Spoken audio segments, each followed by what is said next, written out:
అర్జున, ధర్మాన్ని అనుసరించి ధనాన్ని ఎలా సంపాదించాలో మహాభారతం నుండి ఈ 7 రహస్యాలను ఇప్పుడు వెల్లడిస్తాను. ప్రేక్షక దేవుళ్లకు నమస్కారం. భారతదేశం అనగానే మనకు గుర్తొచ్చేది వేదాలు, పురాణాలు మరియు ఇతిహాసాలు. అందులో పంచమ వేదంగా కీర్తించబడే మహాభారతం గురించి తెలియని వారు ఉండరు. మహాభారతం అనగానే కేవలం దాయాదుల పోరు, కురుక్షేత్ర యుద్ధం, శ్రీకృష్ణుడు చెప్పిన భగవద్గీత మాత్రమే మన కళ్ల ముందు మెదులుతాయి. కాని మహాభారతం అనేది కేవలం ఒక యుద్ధగాథ మాత్రమే కాదు. అది మానవ జీవితానికి సంబంధించిన ఒక సమగ్రమైన విజ్ఞాన సర్వస్వం. మనిషి ఎలా బతకాలి, ఎలా బతకకూడదు, కష్టాలు వచ్చినప్పుడు ఎలా నిలబడాలి, సంపదను ఎలా సృష్టించుకోవాలి, ఆ సంపదను ఎలా కాపాడుకోవాలి అనే అనేక విషయాలను మహాభారతం మనకు స్పష్టంగా నేర్పించింది. ధర్మార్థ కామ మోక్షాలు అనే 4 పురుషార్థాలలో అర్థం అంటే సంపద అనేది రెండవది. ధర్మం తర్వాత స్థానం సంపదదే. సంపద లేనిదే జగత్తు నడవదు అని మన పూర్వీకులకు బాగా తెలుసు. అందుకే మహాభారతంలో అడుగడుగునా సంపదకు సంబంధించిన అద్భుతమైన రహస్యాలు దాగి ఉన్నాయి. ఈరోజు మనం మహాభారత ఇతిహాసాన్ని ఒక కొత్త కోణంలో చూడబోతున్నాం. కురుక్షేత్రంలో రాలిన తలలను కాకుండా అక్కడ నిలబడిన ధర్మాన్ని, ఆ ధర్మం వెనుక ఉన్న సంపద సృష్టి రహస్యాలను మనం తెలుసుకోబోతున్నాం. చాలా మంది అనుకుంటారు ఆధ్యాత్మికత అంటే డబ్బును వదిలేయడమని, సన్యాసం తీసుకోవడమని. కానీ అది తప్పు. సంపదను ధర్మబద్ధంగా సంపాదించడం, దానిని సమాజ శ్రేయస్సు కోసం వినియోగించడం కూడా ఒక గొప్ప యజ్ఞమే అని మన శాస్త్రాలు చెబుతున్నాయి. దారిద్ర్యం అనేది ఒక పాపం కాకపోయినా అది మనిషిని అనేక పాపాలకు పురిగొల్పుతుంది అని మహాభారతం హెచ్చరించింది. అందుకే ప్రతి మనిషి తన కాళ్ల మీద తాను నిలబడాలి. తన కుటుంబానికి, తన సమాజానికి అండగా ఉండాలి అంటే అతనికి ఖచ్చితంగా సంపద అవసరం. అయితే ఆ సంపదను ఎలా సంపాదించాలి? నేటి ఆధునిక కాలంలో మనం బిజినెస్ మేనేజ్మెంట్ గురించో, ఆర్థిక సూత్రాల గురించో విదేశీ పుస్తకాలు చదువుతున్నాం. కాని వేల సంవత్సరాల క్రితమే మన మహర్షులు, మన పూర్వీకులు ఇంతకంటే గొప్ప ఆర్థిక సూత్రాలను మనకు అందించారు. ఆ సూత్రాలను మనం సరిగా అర్థం చేసుకుంటే ఇప్పుడు మనం పడుతున్న అనేక ఆర్థిక ఇబ్బందుల నుండి చాలా సులభంగా బయటపడవచ్చు. అప్పుల బాధలు, వ్యాపారంలో నష్టాలు, ఉద్యోగంలో ఒత్తిడి, వీటన్నింటికీ సమాధానం మహాభారతంలో ఉంది. ఈ ప్రయాణం చాలా ఆసక్తికరంగా ఉండబోతోంది. ఎందుకంటే మనం కేవలం నీతులు చెప్పుకోవడం లేదు. పాండవులు అడవుల్లో ఉన్నప్పుడు ఏమీ లేని స్థితి నుండి మళ్లీ సామ్రాజ్యాన్ని ఎలా స్థాపించగలిగారు? కౌరవులు అంత సంపద ఉన్నా ఎందుకు పతనమయ్యారు? విదురుడు ధృతరాష్ట్రుడికి చెప్పిన ఆర్థిక రహస్యాలు ఏమిటి? భీష్ముడు అంపశయ్య మీద ఉండి ధర్మరాజుకు చెప్పిన రాజనీతిలో దాగి ఉన్న ధనార్జన సూత్రాలు ఏమిటి? ఇలాంటి ఎన్నో ఆసక్తికరమైన, ఎవ్వరూ బయటకు చెప్పని విషయాలను మనం లోతుగా విశ్లేషించుకోబోతున్నాం. ఈ 7 రహస్య సూత్రాలు మీ ఆలోచన విధానాన్ని పూర్తిగా మార్చేస్తాయి అనడంలో ఎలాంటి సందేహం లేదు. పేదరికం నుండి సిరిసంపదల వైపు వెళ్లే ప్రయాణానికి మహాభారతం ఒక కరదీపికలా పనిచేస్తుంది. ఈ అద్భుతమైన జ్ఞానాన్ని పొందడానికి మీ మనసును, హృదయాన్ని తెరచి ఉంచండి. మొదటిగా మనం అర్థం చేసుకోవలసిన విషయమేమిటంటే, సంపద అనేది ఒక శక్తి. ఆ శక్తిని ఎలా ఆవాహన చేసుకోవాలి అనేది తెలియక చాలామంది ఇబ్బంది పడుతుంటారు. లక్ష్మీదేవి చంచలమైనది అని అంటారు. అంటే అమ్మవారు ఒక చోట నిలకడగా ఉండదు అని అర్థం. కాని ఆ తల్లిని మన ఇంట్లో స్థిరంగా ఉంచుకోవాలంటే దానికి కొన్ని నియమాలు ఉన్నాయి. మహాభారతంలో ధర్మరాజు జూదంలో ఓడిపోయి తన రాజ్యాన్ని, తమ్ముళ్లను, చివరికి భార్యను కూడా పోగొట్టుకుని అడవుల పాలయ్యాడు. ఇది పైకి చూడటానికి ఒక విషాద సంఘటనలా కనిపిస్తుంది. కాని ఆర్థిక కోణంలో చూస్తే ఇది రిస్క్ మేనేజ్మెంట్, లేకపోతే జరిగే అనర్థానికి ఒక ఉదాహరణ. ధర్మరాజు అంతటివాడు కూడా భావోద్వేగాలకు లోనే విచక్షణ కోల్పోయి జూదం ఆడటం వల్ల సర్వస్వం కోల్పోయాడు. ఇక్కడ మనం నేర్చుకోవాల్సిన మొదటి పాఠమేంటంటే, సంపద సంపాదించడం ఎంత కష్టమో దానిని కాపాడుకోవడం అంతకంటే కష్టం. ఈ విషయాన్ని మనం లోతుగా చర్చించే ముందు మన సనాతన ధర్మం అందించిన ఇటువంటి గొప్ప విషయాలు 10 మందికి చేరాలని, మన సంస్కృతిని అందరూ గౌరవించాలని మీరు మనస్ఫూర్తిగా కోరుకుంటే దయచేసి ఈ వీడియోను ఇప్పుడే లైక్ చేయండి. మీరు చేసే చిన్న లైక్ ఈ ధర్మ ప్రచారానికి ఎంతో సహాయపడుతుంది. ఇప్పుడు మనం అసలు విషయంలోకి వెళ్దాం. ధర్మరాజు జూదంలో ఓడిపోవడానికి ప్రధాన కారణం అత్యాశ కాదు, కాని ఆ సమయానికి అతనికి ధననీతి మీద పట్టు తప్పింది. శకుని విసిరే పాచికలు కేవలం ఆట వస్తువులు కాదు, అవి మాయోపాయాలు. నేటి కాలంలో కూడా మనకు తెలియకుండానే మనం ఎన్నో మాయోపాయాలలో చిక్కుకుని డబ్బును పోగొట్టుకుంటున్నాం.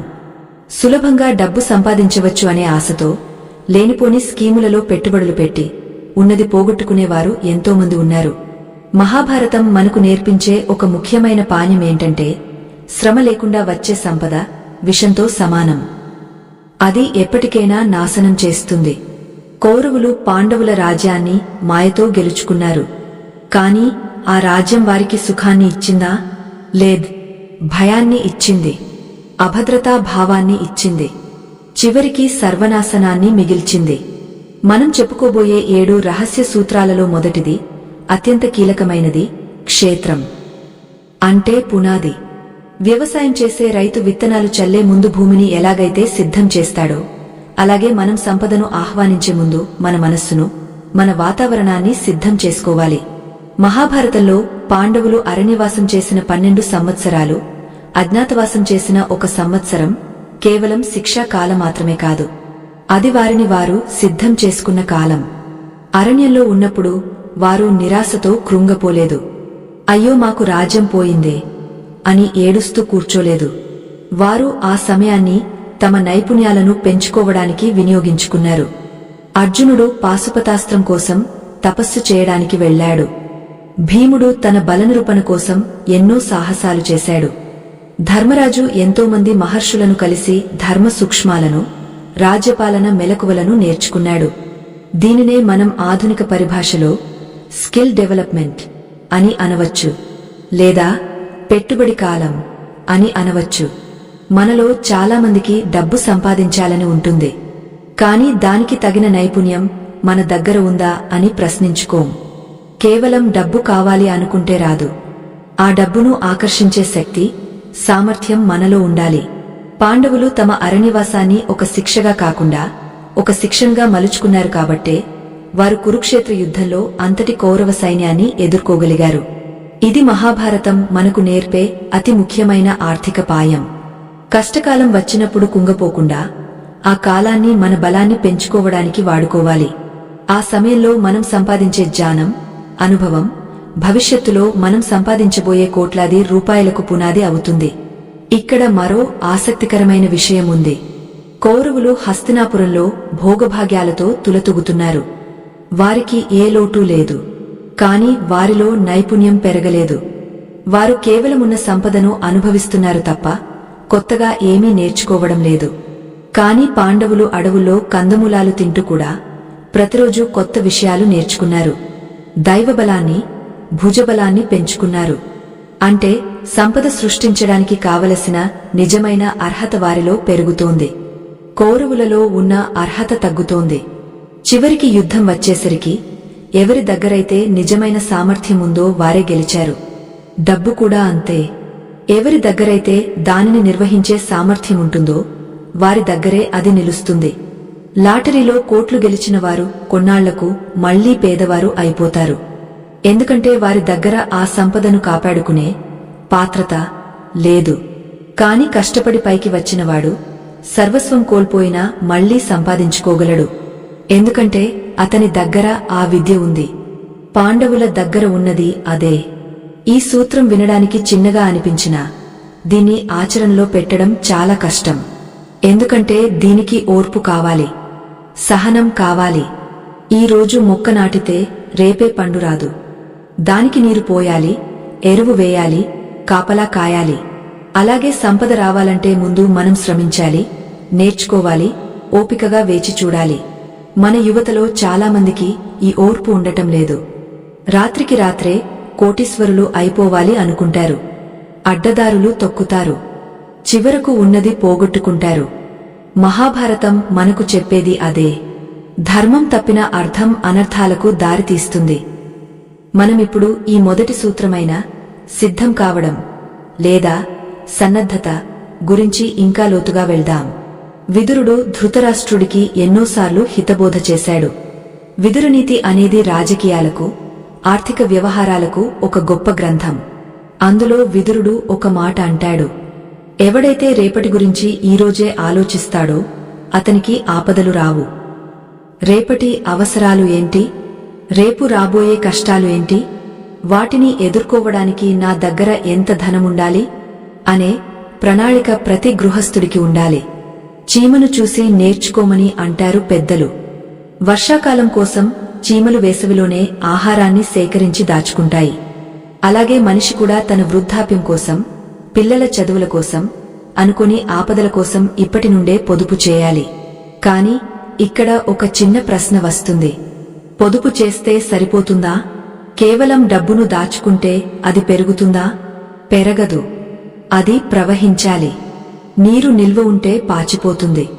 ప్రవహిస్తేనే స్వచ్ఛంగా ఉంటుంది. డబ్బు కూడా అంతే. దానిని సరైన మార్గంలో పెట్టుబడి పెట్టాలి. ఆ పెట్టుబడి ఎలా ఉండాలి అనే దానికి కూడా మహాభారతంలో ఒక అద్భుతమైన ఉదాహరణ ఉంది. పాండవులు అజ్ఞాతవాసంలో ఉన్నప్పుడు విరాట రాజు కొలువులో చేరారు. వారు అక్కడ కేవలం దాక్కుని కాలం వెళ్లదీయలేదు. వారి వారి నైపుణ్యాలకు తగిన ఉద్యోగాలు చేశారు. ధర్మరాజు కంకుభట్టుగా రాజుకు సలహాలు ఇచ్చాడు. భీముడు వంటవాడిగా, మల్లయోధుడిగా పనిచేశాడు. అర్జునుడు బృహన్నలగా నాట్యం నేర్పించాడు. నకులుడు గుర్రాలకు, సహదేవుడు ఆవులకు సంరక్షకులుగా పనిచేశారు. అంటే వారు ఎక్కడున్నా తమ శ్రమను పెట్టుబడి పెట్టి తమ ఉనికిని కాపాడుకున్నారు. పని చిన్నదా పెద్దదా అని చూడలేదు. పని చేయడమే దైవంగా భావించారు. మనలో చాలామంది చిన్న చిన్న పనులు చేయడానికి సిగ్గుపడతారు. నాకు ఇంత చదువు ఉంది, నేను ఈ చిన్న పని ఎలా చేస్తాను అని అనుకుంటారు. కానీ ఆపద కాలంలో ఏ పనైనా గొప్పదే. ఏ వృత్తి కూడా తక్కువ కాదు అని పాండవులు నిరూపించారు. కష్టకాలంలో మన ఇగోను పక్కన పెట్టి మన కుటుంబాన్ని పోషించుకోవడానికి ఏ పనైనా చేయడానికి సిద్ధంగా ఉండాలి. అదే నిజమైన పౌరుషం. అదే నిజమైన సంపదకు మొదటి మెట్టు. ఇంతటి లోతైన విశ్లేషణ, ఇంత గొప్ప జీవిత సత్యాలను మనం చర్చిస్తున్నప్పుడు మీకు కూడా అనిపిస్తుంది కదా, మన పురాణాల్లో ఎంత గొప్ప నిధి ఉందో అని. ఈ శ్రమను గుర్తించి ఇలాంటి మంచి విషయాలు మీకు ఇంకా అందించడానికి మాకు ప్రోత్సాహంగా దయచేసి మా ఛానల్ను సబ్స్క్రైబ్ చేసుకోండి. మీ ప్రోత్సాహమే మాకు కొండంత బలం. ఇక కథనంలోకి వెళ్తే, పాండవులు విరాట రాజు దగ్గర పనిచేసినప్పుడు వారు కేవలం జీతం కోసమే పని చేయలేదు. వారు విరాట రాజు అభిమానాన్ని గెలుచుకున్నారు. ఆ అభిమానమే తర్వాత కురుక్షేత్ర యుద్ధంలో విరాట రాజు సైన్యం రూపంలో పాండవులకు సహాయపడింది. చూసారా, ఇది ఒక అద్భుతమైన నెట్వర్కింగ్ సూత్రం. మనం పనిచేసే చోట నిజాయితీగా ఉంటే, యజమాని నమ్మకాన్ని గెలుచుకుంటే, అది ఏదో ఒక రూపంలో మనకు తిరిగా సహాయపడుతుంది. డబ్బు కంటే ముఖ్యమైనది మనుషుల నమ్మకం. నమ్మకముంటే డబ్బు అదే వస్తుంది. కాని డబ్బు కోసం నమ్మకాన్ని తాకట్టు పెడితే రెండూ పోతాయి.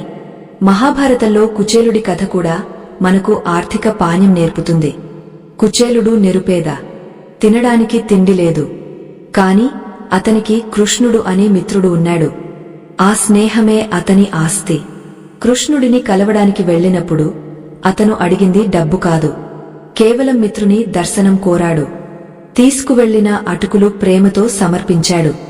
ఆ నిస్వార్థమైన భక్తి, ఆ నిజాయితీ అతనికి తెలియకుండానే అష్టైశ్వర్యాలను తెచ్చిపెట్టింది. ఇక్కడ మనం గమనించాల్సింది ఏంటంటే, స్వార్థం లేని సంబంధాలు ఎప్పుడూ మనకు మేలే చేస్తాయి. అదే దుర్యోధనుడు కర్ణుడిని స్నేహితుడిగా చేసుకున్నాడు. కాని ఆ స్నేహం స్వార్థంతో కూడుకున్నది. కర్ణుడిని అడ్డం పెట్టుకుని పాండవులను చంపాలని దుర్యోధనుడి ఆలోచన. అందుకే ఆ స్నేహం వారికి వినాశనాన్ని తెచ్చింది. కాబట్టి డబ్బు సంపాదించే క్రమంలో మనం ఎవరితో స్నేహం చేస్తున్నాం, ఎవరితో కలిసి నడుస్తున్నాం అనేది చాలా ముఖ్యం. మన చుట్టూ ఉన్న మనుషులు మన ఆలోచనలను ప్రభావితం చేస్తారు. శకుని లాంటి వారిని పక్కన పెట్టుకుంటే నాశనం కావడం ఖాయం. కృష్ణుడి లాంటి వారిని నమ్ముకుంటే విజయం తథ్యం. బిజినెస్లో అయినా, జీవితంలో అయినా పార్ట్నర్స్ ఎంపిక చాలా కీలకం. తప్పుడు వ్యక్తులతో చేతులు కలిపితే ఎంత పెద్ద సామ్రాజ్యమైనా కూలిపోతుంది. సరైన వ్యక్తుల తోడు ఉంటే శూన్యం నుండి కూడా సృష్టి చేయవచ్చు. ఇప్పటివరకు మనం ఒక ప్రాథమిక అవగాహనకు వచ్చాం. సంపద సృష్టికి కావలసిన మానసిక స్థితి, సిద్ధమవడం, ఓర్పు, నైపుణ్యం మరియు మంచి సంబంధాలు ఎంత ముఖ్యమో తెలుసుకున్నాం. ఇవన్నీ పునాది రాళ్లు మాత్రమే. అసలు భవనం కట్టడానికి ఇంకా చాలా సూత్రాలు ఉన్నాయి. మనం ఇంతసేపు చెప్పుకున్నది కేవలం ప్రవేశిక మాత్రమే. రాబోయే భాగాల్లో మనం డబ్బును ఎలా ఆకర్షించాలి, వచ్చిన డబ్బును ఎలా రెట్టింపు చేయాలి, శత్రువుల నుండి, పోటీదారుల నుండి మన సంపదను ఎలా రక్షించుకోవాలి అనే విషయాలను మహాభారతంలోని నిర్దిష్టమైన సంఘటనల ద్వారా, పాత్రల ద్వారా మరింత లోతుగా విశ్లేషించబోతున్నాం. ఉదాహరణకు, యక్ష ప్రశ్నలలో ధర్మరాజుకు యక్షుడు ఒక ప్రశ్న వేస్తాడు, ధనవంతుడు ఎవరు అని. దానికి ధర్మరాజు ఇచ్చిన సమాధానం చాలా ఆశ్చర్యకరంగా ఉంటుంది. అది మన ఆధునిక ఆర్థిక నిర్వచనాలన్నింటినీ తలక్రిందులు చేస్తుంది.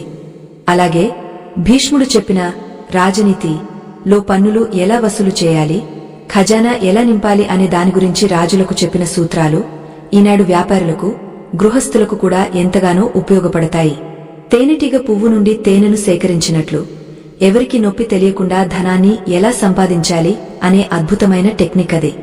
ఆసక్తికరంగా ఉంది కదా. మహాభారతం కేవలం ఒక కథ కాదు, అది ఒక జీవిత విధానం. అందులో లేనిది లేదు. అది చదివిన వారికి జీవితంలో ఓటమి ఉండదు. సంపద కోసం మనం ఎక్కడెక్కడో వెతకాల్సిన పని లేదు. మన గ్రంథాలలోనే అనంతమైన దానం ఉంది. దానిని వెలికితీసి నేటి కాలానికి అన్వయించుకుని మన జీవితాలను బంగారుమయం చేసుకోవడమే మనం చేయవలసిన పని. ఈ ప్రయాణంలో మనం మొదటి అడుగు వేశాం. ఈ అడుగు వేల మైళ్ల ప్రయాణానికి ఆరంభం. రాబోయే భాగంలో మనం 2వ మరియు 3వ రహస్య సూత్రాల గురించి మాట్లాడుకోబోతున్నాం. అందులో ప్రధానంగా లక్ష్యశుద్ధి మరియు రిస్క్ మేనేజ్మెంట్ గురించి ఉంటుంది. అర్జునుడు చేప కన్నును కొట్టడంలో ఉన్న ఏకాగ్రత సంపద సంపాదనలో ఎలా ఉపయోగపడుతుందో మనం తెలుసుకోబోతున్నాం. అలాగే మాయాజూదం నుండి మనం నేర్చుకోవాల్సిన అతి ముఖ్యమైన ఆర్థిక పాణ్యం గురించి కూడా చర్చించబోతున్నాం. ఆ విషయాలు వింటే మీ మెదడులో వెలుగులు వెలిగినట్లు అనిపిస్తుంది. అంత గొప్ప సూత్రాలు అవి. ఈ జ్ఞాన యజ్ఞం ఇక్కడితో ఆగదు. ఇది నిరంతర ప్రవాహం. మీరు సిద్ధంగా ఉంటే నేను కూడా సిద్ధంగా ఉన్నాను. ఈ మహాభారత ఆర్థిక రహస్యాలను ఒక్కొక్కటిగా ఛేదించుకుంటూ వెళ్దాం. మన జీవితంలో వెలుగులు నింపుకుందాం. సర్వేజన సుఖినోభవంతు. ద్రౌపది స్వయంవరం నాటి దృశ్యాన్ని ఒక్కసారి కళ్ల ముందు నిలుపుకోండి. అది కేవలం ఒక పెళ్లి వేడుక మాత్రమే కాదు, అది ప్రపంచంలోనే అత్యంత కఠినమైన ఏకాగ్రత పరీక్ష. కింద తిరుగుతున్న నీటిలో ప్రతిబింబాన్ని చూస్తూ పైన వేగంగా తిరుగుతున్న మత్స్యయంత్రంలోని చేప కన్నును కొట్టాలి. అక్కడికి వచ్చిన ఎంతోమంది వీరులు, రాజులు ఆ విల్లును కనీసం ఎత్తలేకపోయారు. ఎత్తినవారు లక్ష్యాన్ని ఛేదించలేకపోయారు. ఎందుకంటే వారి దృష్టి చెదిరిపోయింది. కొందరు చుట్టూ ఉన్న జనాన్ని చూశారు, కొందరు ద్రౌపది అందాన్ని చూశారు, మరికొందరు తమ ప్రత్యర్థులను చూసి భయపడ్డారు. కాని అర్జునుడు మాత్రం ఆ నీటిలో కేవలం చేప కన్నును మాత్రమే చూశాడు. ఆ క్షణంలో అతనికి ద్రౌపది కనిపించలేదు, కృష్ణుడు కనిపించలేదు, చుట్టూ ఉన్న ఆడంబరాలు వినిపించలేదు. అతని శ్వాస, అతని చూపు, అతని బాణం అన్నీ ఆ చిన్న లక్ష్యం మీదనే నిలిచాయి. అందుకే అతను విజేత అయ్యాడు. ఈ సంఘటన నుండి మనం నేర్చుకోవలసిన 2వ రహస్య సూత్రం ఏకాగ్రతతో కూడిన నిర్దిష్టమైన లక్ష్యం. ఈ రోజుల్లో చాలామంది యువతను అడిగితే, నాకు బాగా డబ్బు కావాలి అంటారు. ఎంత కావాలి అని అడిగితే సమాధానముండదు. ఎప్పుడు కావాలి అంటే తెలియదు. ఎందుకు కావాలి అంటే స్పష్టత ఉండదు. కేవలం డబ్బు కావాలి అనేది ఒక కోరిక మాత్రమే, అది లక్ష్యం కాదు. అర్జునుడికి చేపను కొట్టాలి అని లేదు, చేప కన్నును మాత్రమే కొట్టాలి అనే స్పష్టత ఉంది. అలాగే మన ఆర్థిక జీవితంలో కూడా మనకు స్పష్టత ఉండాలి. వచ్చే 5 ఏళ్లలో నేను సొంత ఇల్లు కొనాలి, దానికి ఇంత ఖర్చు అవుతుంది, కాబట్టి నెలకు ఇంత పొదుపు చేయాలి అనేదే నిజమైన లక్ష్యం. లక్ష్యం లేని ప్రయాణం ఎక్కడికి చేర్చదు. గాలిటపటానికి దారం తెగపోతే అది ఎటు గాలి వీస్తే అటు వెళ్లిపోయి చివరికి ఎక్కడో చెట్ల పొదల్లో చిక్కుకుంటుంది. ప్రణాళిక లేని ఆర్థిక జీవితం కూడా అంతే. జీతం వస్తుంది, ఖర్చు అయిపోతుంది, అప్పులు పెరుగుతాయి, తీరుతాయి, మళ్లీ పెరుగుతాయి. ఈ చక్రంలోనే మనిషి నలిగిపోతాడు. ఈ చక్రం నుండి బయటపడాలంటే అర్జునుడికి ఉన్నంత ఏకాగ్రత మనకు అవసరం. మన చుట్టూ వందలాది ఆకర్షణలు ఉంటాయి. కొత్త ఫోన్ కొనాలని, పక్కవాడికి కారు ఉందని మనము కొనాలని, అనవసరమైన విందులు, వినోదాలు అని మన దృష్టిని మరల్చడానికి ఎన్నో ప్రయత్నిస్తాయి. స్వయంవరంలో రాజులను దారి మళ్లించిన అంశాల్లాగే ఇవన్నీ మన జేబును ఖాళీ చేసే మాయలు. మీరు గమనించారో లేదో, అర్జునుడు మత్స్యంత్రాన్ని కొట్టడానికి ముందు శ్రీకృష్ణుడి వైపు ఒక్కసారి చూస్తాడు. కృష్ణుడు చిరునవ్వుతో ఆశీర్వదిస్తాడు. అంటే మన లక్ష్య సాధనలో మనకు సరైన మార్గదర్శకుడు ఉండటం ఎంత ముఖ్యమో ఇది చెబుతుంది. ఆర్థిక విషయాల్లో మనకు తెలియనివి ఎన్నో ఉంటాయి. పన్నుల గురించి, పెట్టుబడుల గురించి, భూముల విలువల గురించి మనకు పూర్తి అవగాహన ఉండకపోవచ్చు. అటువంటప్పుడు నాకు అన్నీ తెలుసు అనే అహంకారంతో వెళ్తే స్వయంవరంలో ఓడిపోయిన రాజుల పరిస్థితే మనకు ఎదురవుతుంది. సరైన సలహాదారుని లేదా ఆ రంగంలో అనుభవం ఉన్నవారిని సంప్రదించడం అనేది బలహీనత కాదు, అది తెలివైన వారి లక్షణం. ఇక్కడ మరొక ఆసక్తికరమైన విషయాన్ని మనం చర్చించాలి. అదే అభిమన్యుడి పద్మవ్యూహం. మహాభారతంలో ఇది అత్యంత విషాదకరమైన ఘట్టం. అభిమన్యుడు మహావీరుడు, అర్జునుడి అంతటివాడు. కాని అతనికి పద్మవ్యూహంలోకి వెళ్లడం తెలుసు, కాని బయటకు రావడం తెలియదు. ఆ సగం తెలివి అతన్ని బలి తీసుకుంది. ఆర్థిక ప్రపంచంలో కూడా చాలామంది అభిమన్యులే ఉన్నారు. అప్పు ఎలా తీసుకోవాలో, క్రెడిట్ కార్డు ఎలా వాడాలో, లోన్ ఎలా తీసుకోవాలో అందరికీ తెలుసు. అది పద్మవ్యూహంలోకి ప్రవేశించడం లాంటిది. చాలా సులభం, చాలా ఆకర్షణీయంగా ఉంటుంది. కాని ఆ అప్పుల ఊబి నుండి, ఆ వడ్డీల చక్రం నుండి బయటకు రావడం ఎలాగో తెలియక చాలామంది తమ జీవితాలను నాశనం చేసుకుంటున్నారు. ఈ విషయాన్ని మీరు గట్టిగా నమ్ముతున్నారా? మన పురాణాలలో దాగి ఉన్న ఇలాంటి లోతైన జీవిత సత్యాలు ఇంకా ఎన్నో బయటకు రావాలని, అవి నేటి సమాజానికి దారి చూపించాలని మీరు కోరుకుంటే దయచేసి ఈ ప్రయత్నాన్ని లైక్ చేసి మీ మద్దతు తెలియజేయండి. ఇప్పుడు మనం పద్మవ్యూహం నుండి బయటపడటం ఎలా అనే 3వ రహస్య సూత్రం గురించి మాట్లాడుకుందాం. దీనిని నిష్క్రమణ ప్రణాళిక లేదా ఎగ్జిట్ స్ట్రాటజీ అనవచ్చు. మనం ఏదైనా వ్యాపారం మొదలుపెట్టినప్పుడు లేదా ఒక పెట్టుబడి పెట్టినప్పుడు లాభం వస్తే ఏం చేయాలి అనే ఆలోచనే తప్ప నష్టం వస్తే ఎలా బయటపడాలి అనే ఆలోచన చాలామందికి ఉండదు. కౌరవులు యుద్ధం మొదలుపెట్టారు కాని ఒకవేళ భీష్ముడు, ద్రోణుడు పడిపోతే ఏం చేయాలి అనే ప్రత్యామ్నాయ ప్రణాళిక వారి దగ్గర సరిగ్గా లేదు. అందుకే ప్రధాన సేనాపతులు పడిపోగానే కౌరవ సైన్యం దిక్కుతోచని స్థితిలో పడింది.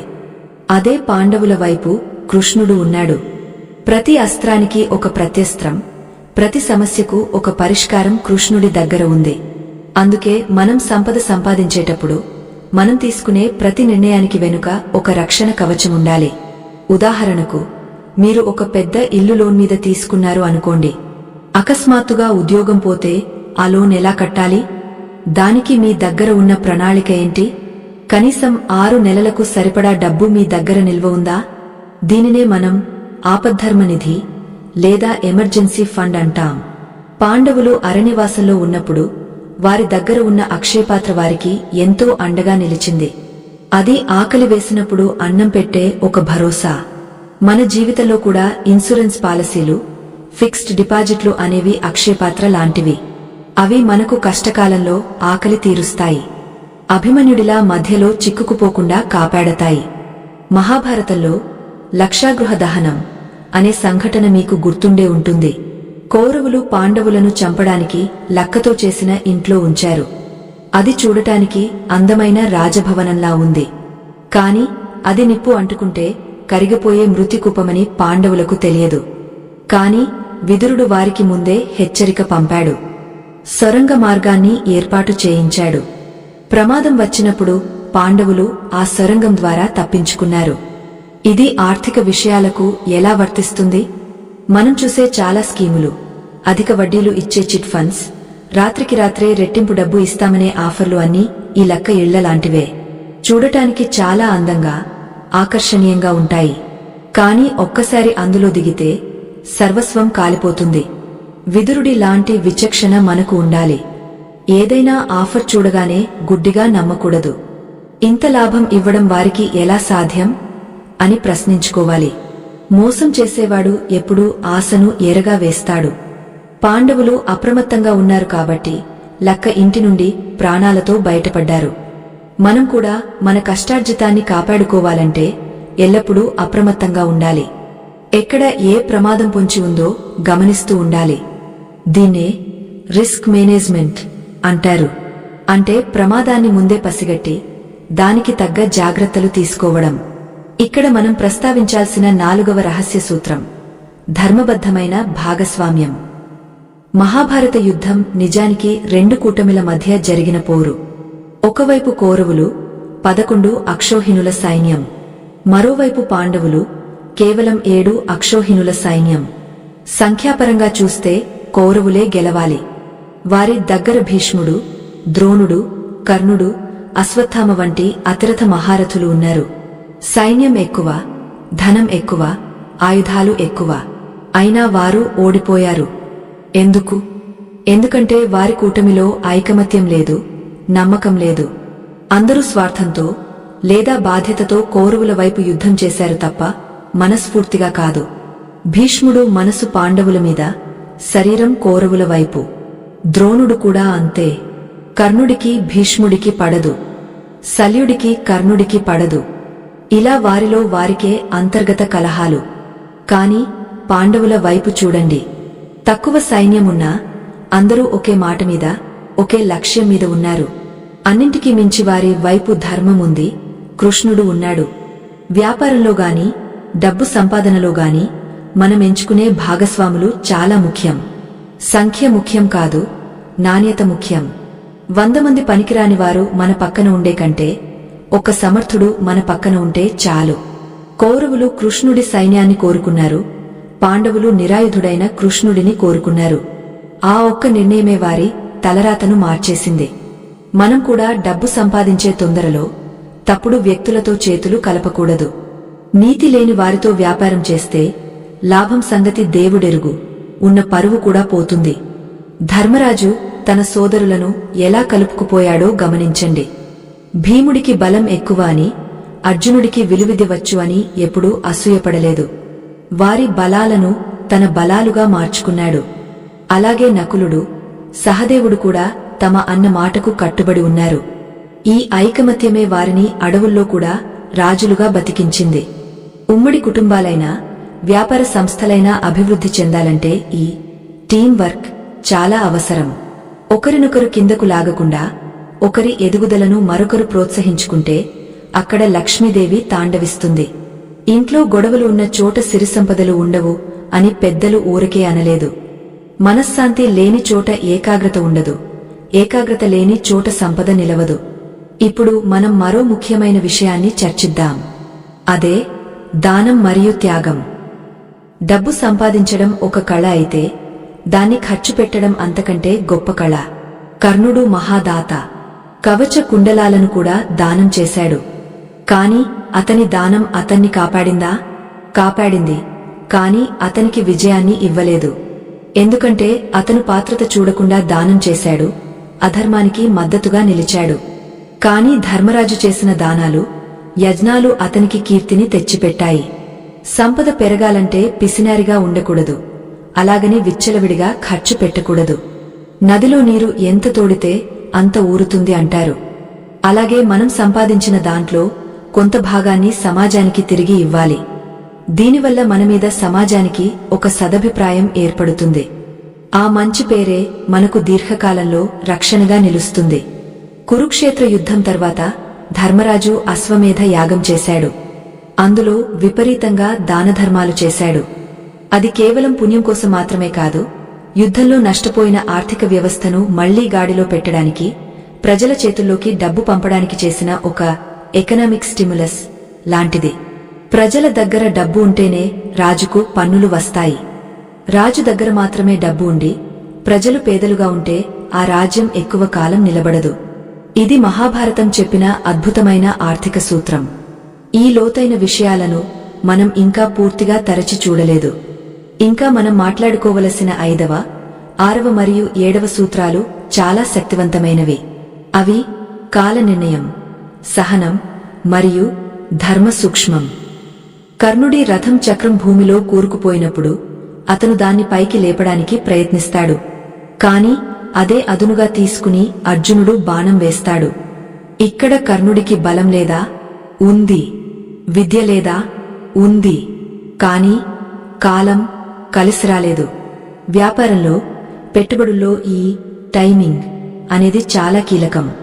ఎప్పుడు కొనాలి, ఎప్పుడు అమ్మాలి, ఎప్పుడు మొదలు పెట్టాలి, ఎప్పుడు ఆపేయాలి అనే సమయస్ఫూర్తి లేకపోతే ఎంత తెలివి ఉన్నా నష్టపోక తప్పదు. మీరు గమనించారా? పాండవులు 13 ఏళ్లు ఓపికగా ఎదురుచూశారు. మధ్యలో ఎన్నోసార్లు యుద్ధం చేసే అవకాశం వచ్చినా తొందరపడలేదు. ఆ సహనమే వారి విజయానికి పునాది. షేర్ మార్కెట్లో గాని, రియల్ ఎస్టేట్లో గాని మనం డబ్బు పెట్టిన వెంటనే లాభాలు రావు.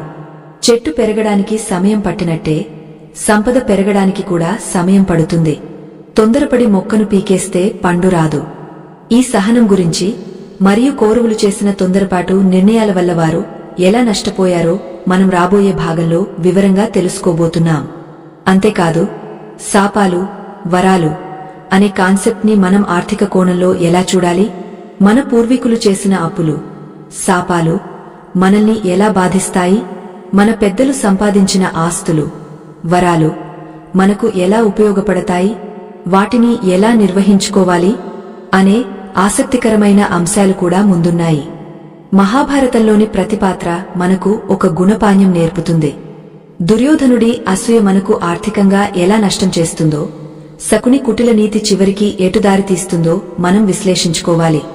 ఈ జ్ఞాన ప్రవాహం అప్పుడే ఆపవద్దు. మనం నేర్చుకోవాల్సింది ఇంకా చాలా ఉంది. ఒక పక్క యుద్ధం జరుగుతుండగానే మరోపక్క గీతాబోధ జరిగినట్టు మనం కూడా ఈ జీవిత పోరాటంలో నిలబడుతూనే ఈ జ్ఞానాన్ని ఆయుధంగా మలచుకోవాలి. మీ సమయం వృధా కాకూడదు అనేది నా తపన. ప్రతి వాక్యం మీకు ఉపయోగపడాలనేదే నా ఆశ. ఈ కథనం, ఈ విశ్లేషణ మీకు నచ్చితే మరియు మహాభారతంలోని మిగతా రహస్యాలను కూడా తెలుసుకోవాలని ఆసక్తిగా ఉంటే మన తదుపరి భాగం కోసం సిద్ధంగా ఉండండి. అక్కడ మనం అసలైన రాజతంత్రం మరియు సంపద నిర్వహణ గురించి మాట్లాడుకోబోతున్నాం. ధర్మరాజు జూదంలో ఓడిన తర్వాత మళ్లీ ఆ రాజ్యాన్ని ఎలా సంపాదించాడో, దానికి వెనుక ఉన్న ప్రణాళిక ఏమిటో తెలిస్తే మీరు ఆశ్చర్యపోతారు. కాలం ఎవరికోసమూ ఆగదు. కాని ఆ కాలం కలిసి రావాలంటే మనం ఓపికగా ఎదురుచూడాలి. మహాభారతంలో పాండవులు అరణ్యవాసం, అజ్ఞాతవాసం పూర్తి చేయడానికి 13 సంవత్సరాలు పట్టింది. మనమైతే ఏం చేస్తాం? 13 ఏళ్లా? అంతకాలం ఎవరు వేచి ఉంటారు? ఈపాటికి యుద్ధం చేసి రాజ్యాన్ని చేజిక్కించుకోవచ్చు కదా అని అనుకుంటాం. భీముడు కూడా అన్నగారైన ధర్మరాజును ఇదే అడిగాడు. అన్నా, మన దగ్గర భుజబలముంది, గాంధీవముంది. ఇప్పుడే వెళ్లి ఆ కౌరవులను చంపి మన రాజ్యాన్ని మనం తీసుకుందాం అని ఆవేశపడ్డాడు. కాని ధర్మరాజు చిరునవ్వుతో, భీమా, కాలం పక్వానికి రావాలి. కాయ పండుగ మారకముందే కోస్తే అది వగరుగా ఉంటుంది, తినడానికి పనికిరాదు. అలాగే సమయం రాకముందే చేసే ఏ పని అయినా వికటిస్తుంది అని వారించాడు. ఇది మన 5వ రహస్య సూత్రం, కాల నిర్ణయం లేదా సమయపాలన. దీనినే మనం వ్యాపార పరిభాషలో టైమింగ్ అంటాం. మనం ఒక పంట పండించాలంటే విత్తనం వేసిన వెంటనే కోతకు రాదు. దానికి కొన్ని నెలల సమయం పడుతుంది. ఈ మధ్యకాలంలో ఎరువు వేయాలి, నీరు పెట్టాలి, పురుగుల నుండి కాపాడాలి. ఇవన్నీ చేస్తేనే చివరికి పంట చేతికి వస్తుంది. సంపద సృష్టి కూడా వ్యవసాయం లాంటిదే. ఈరోజు మనం ఒక చిన్న మొత్తాన్ని పొదుపు చేస్తే లేదా ఒక వ్యాపారంలో పెట్టుబడి పెడితే అది వెంటనే పెద్ద మొత్తంగా మారిపోదు.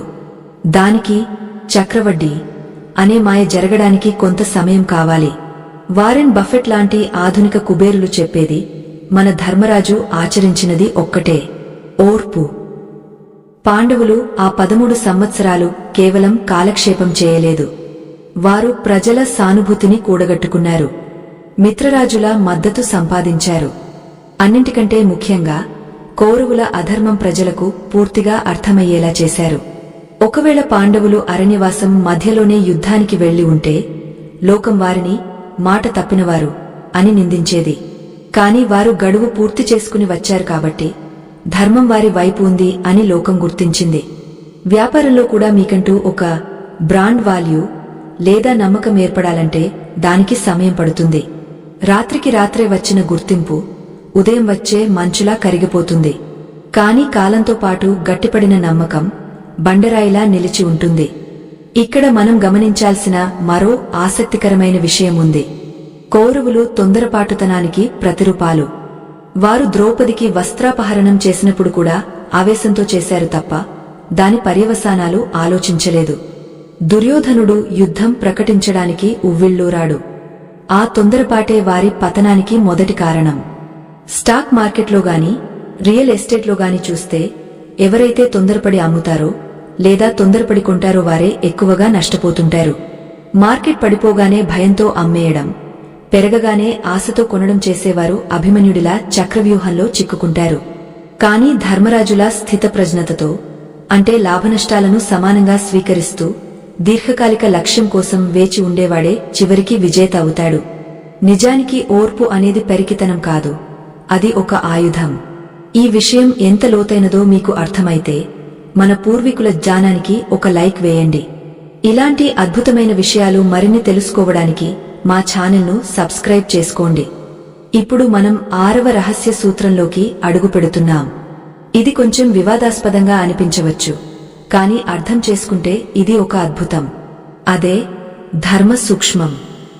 కురుక్షేత్ర యుద్ధంలో ద్రోణాచార్యుడు కౌరవ సైన్యాధిపతిగా ఉన్నప్పుడు అతన్ని ఓడించడం ఎవరి తరమూ కాలేదు. అతను అస్త్ర విద్యలో గురువు. అతన్ని చంపడం అసాధ్యం అని పాండవులకు అర్థమైంది. అప్పుడు కృష్ణుడు ఒక ఉపాయం చెప్పాడు. అశ్వత్థామ హతః, అశ్వత్థామ చనిపోయాడు అని చెప్పమన్నాడు. కాని నిజానికి చనిపోయింది అశ్వత్థామ అనే ఏనుగు. ధర్మరాజు అశ్వత్థామ హతః అని గట్టిగా అని, కుంజరః ఏనుగు అని మెల్లగా అన్నాడు. అది విని ద్రోణుడు తన కొడుకు చనిపోయాడనుకుని ఆయుధాలు వదిలేశాడు. దీనిని మనం ఎలా అర్థం చేసుకోవాలి? ధర్మరాజు అబద్ధం చెప్పాడా? లేద్, నిజం చెప్పాడా? పూర్తిగా కాదు. దీన్నే వ్యూహాత్మక లోక్యం అంటారు. వ్యాపారంలో, ఆర్థిక వ్యవహారాల్లో అన్నిసార్లు నిటారుగా ఉంటే పని జరగదు. కొన్నిసార్లు మనం ధర్మ సూక్ష్మాన్ని పాటించాల్సి ఉంటుంది. అంటే చట్టం పరిధిలోనే ఉంటూ మనకు అనుకూలమైన మార్గాలను ఎంచుకోవడం. ఉదాహరణకు, పన్ను ఎగవేయడం నేరం, కాని పన్ను ఆదా చేసుకోవడానికి చట్టం కల్పించిన మినహాయింపులను వాడుకోవడం తెలివితేటలు. చాలామందికి ఈ తేడా తెలియక పన్నులు కట్టలేక ఇబ్బంది పడతారు, లేదా ఎగవేసి జైలు పాలవుతారు. కాని తెలివైనవాడు ద్రోణుడిని ఓడించడానికి కృష్ణుడు వేసిన ప్లాన్లాగా ఉన్న నియమాలను తనకు అనుకూల మార్చుకుంటాడు. అలాగే పోటీ ప్రపంచంలో మన రహస్యాలను కాపాడుకోవడం కూడా ఒక ధర్మ సూక్ష్మమే. పాండవులు అజ్ఞాతవాసంలో ఉన్నప్పుడు తాము ఎవరో ఎవరికీ తెలియకుండా జాగ్రత్తపడ్డారు. అది అబద్ధం ఆడటం కాదు, ఆత్మరక్షణ. మన వ్యాపార రహస్యాలు, మన పెట్టుబడి వివరాలు, మన భవిష్యత్తు ప్రణాళికలు అందరికీ చెప్పకూడదు. గుట్టు ఉంటేనే రట్టు కాదు అని సామెత. మీ దగ్గర ఎంత డబ్బు ఉందో, మీరు ఎంత సంపాదిస్తున్నారో 10 మందికి తెలిస్తే అది మీకే ప్రమాదం. అసూయపడేవారు, అప్పు అడిగేవారు, మోసం చేసేవారు తయారవుతారు.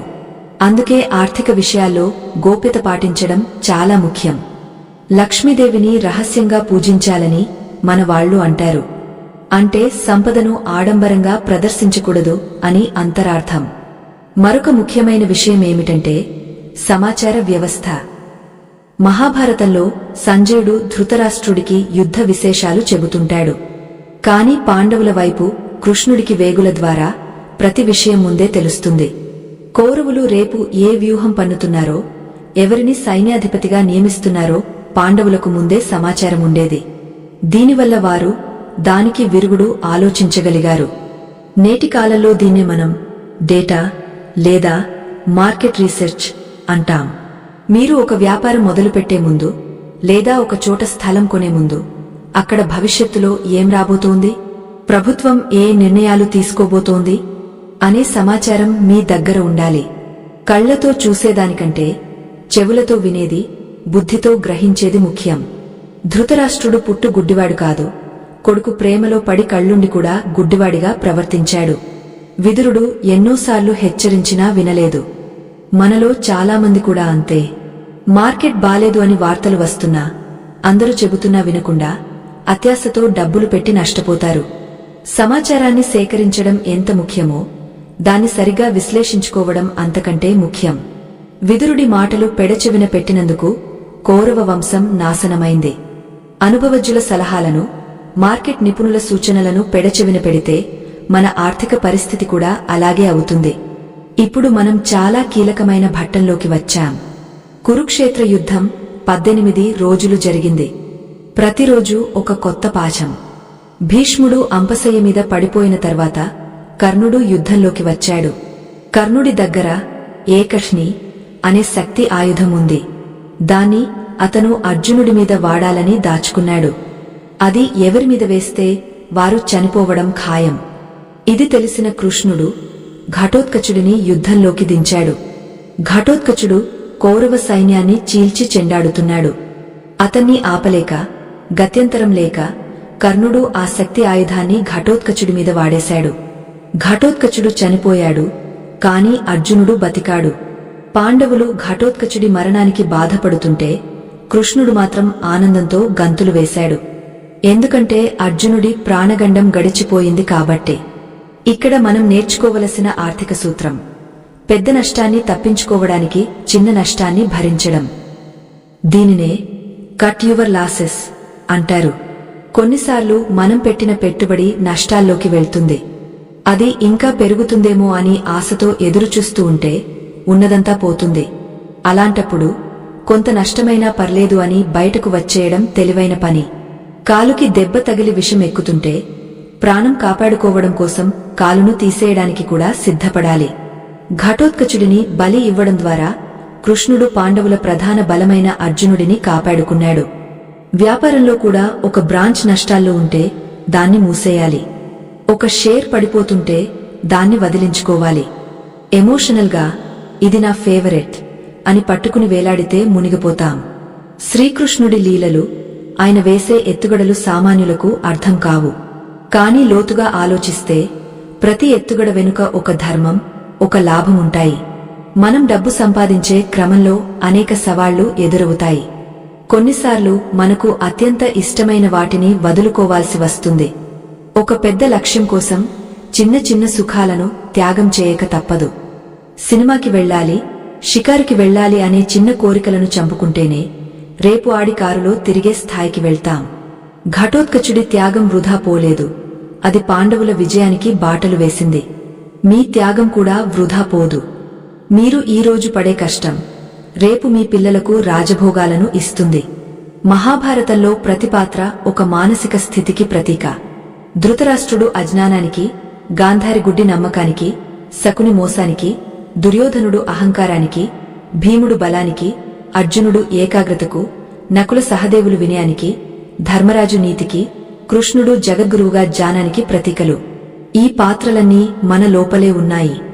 మనలో ఉన్న దుర్యోధనుడిని, అహంకారాన్ని చంపి ధర్మరాజుని, నీతిని నిలబెట్టినప్పుడే మన జీవితం కురుక్షేత్రం కాకుండా ధర్మక్షేత్రంగా మారుతుంది.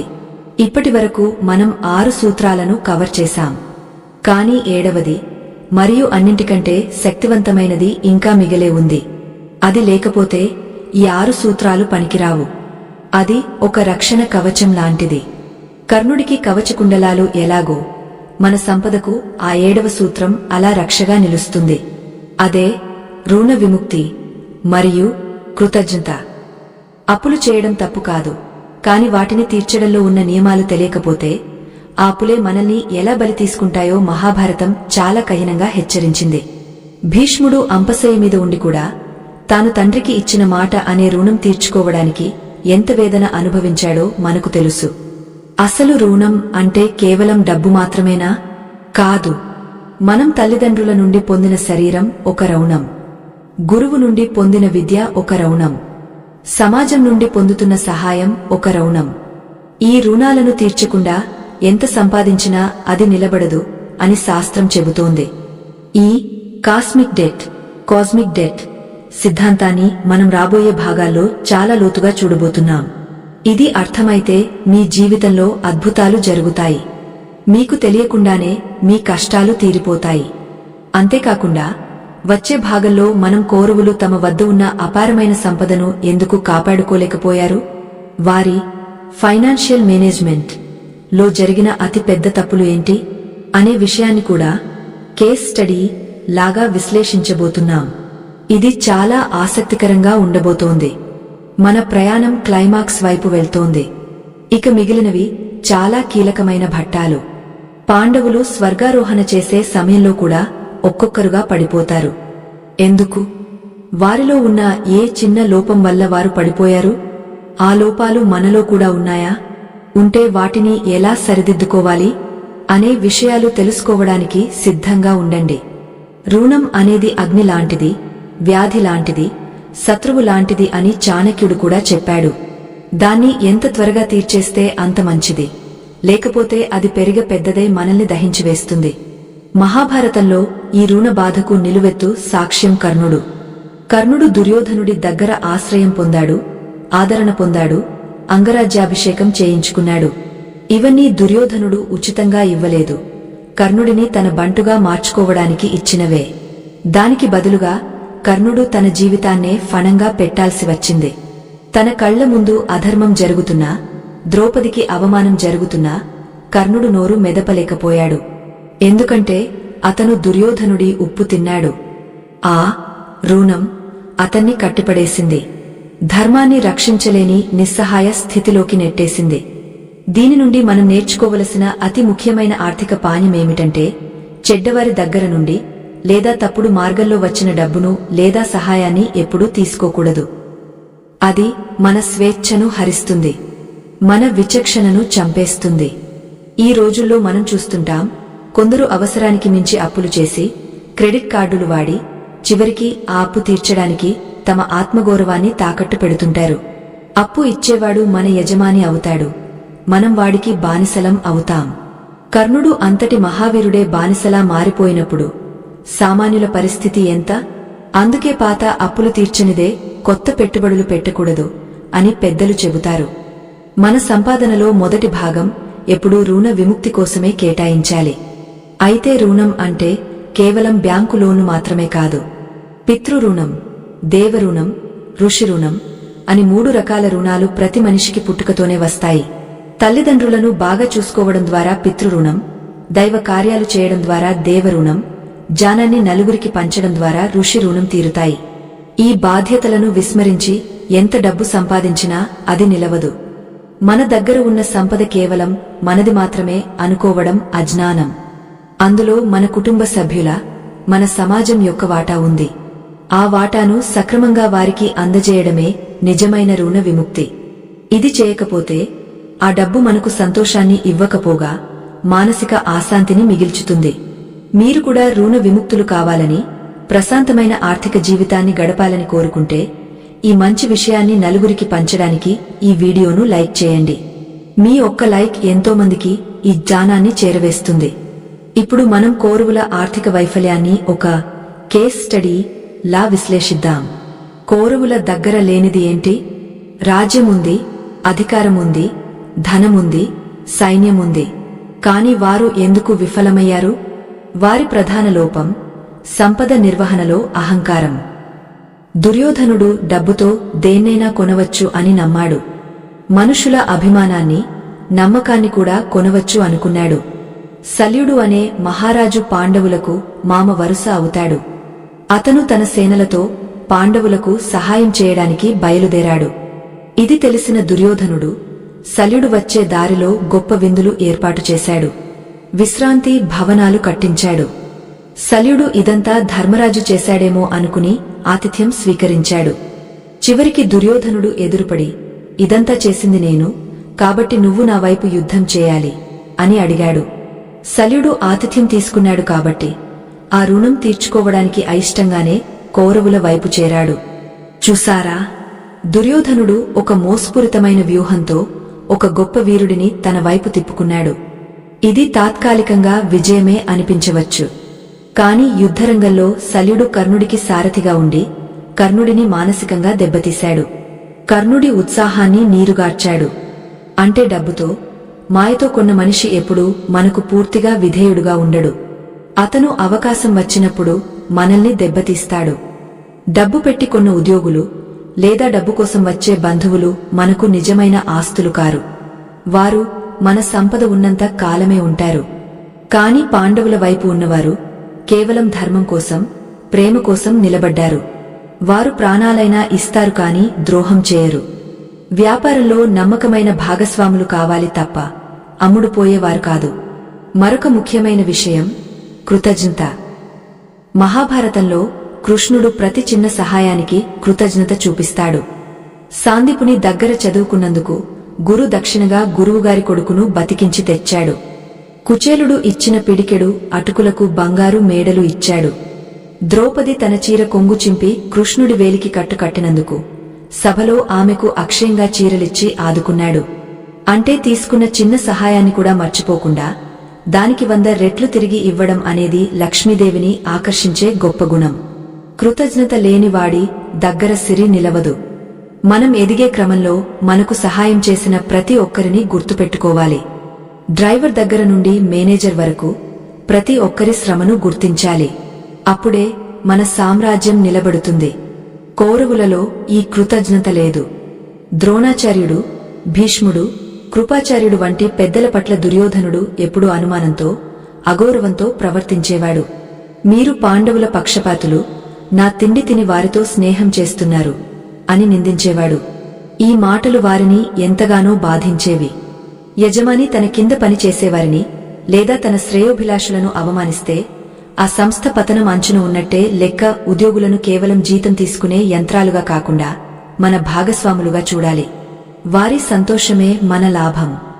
భీష్ముడు 10 రోజులు యుద్ధం చేసి పడిపోవడానికి ఒక రకంగా దుర్యోధనుడి మాటల తూటాలే కారణం. తన వారిని దూరం చేసుకునేవాడు ఎంత సంపాదించినా ఒంటరివాడే. ధర్మరాజు రాజసూయ యాగం చేసినప్పుడు వచ్చిన కానుకలు, సంపద చూసి దుర్యోధనుడు ఈర్ష్యతో రగిలిపోయాడు. ఇక్కడ గమనించాల్సిన విషయమేమిటంటే ధర్మరాజు ఆ సంపదను ప్రజల కోసం, యాగాల కోసం ఖర్చు చేస్తున్నాడు.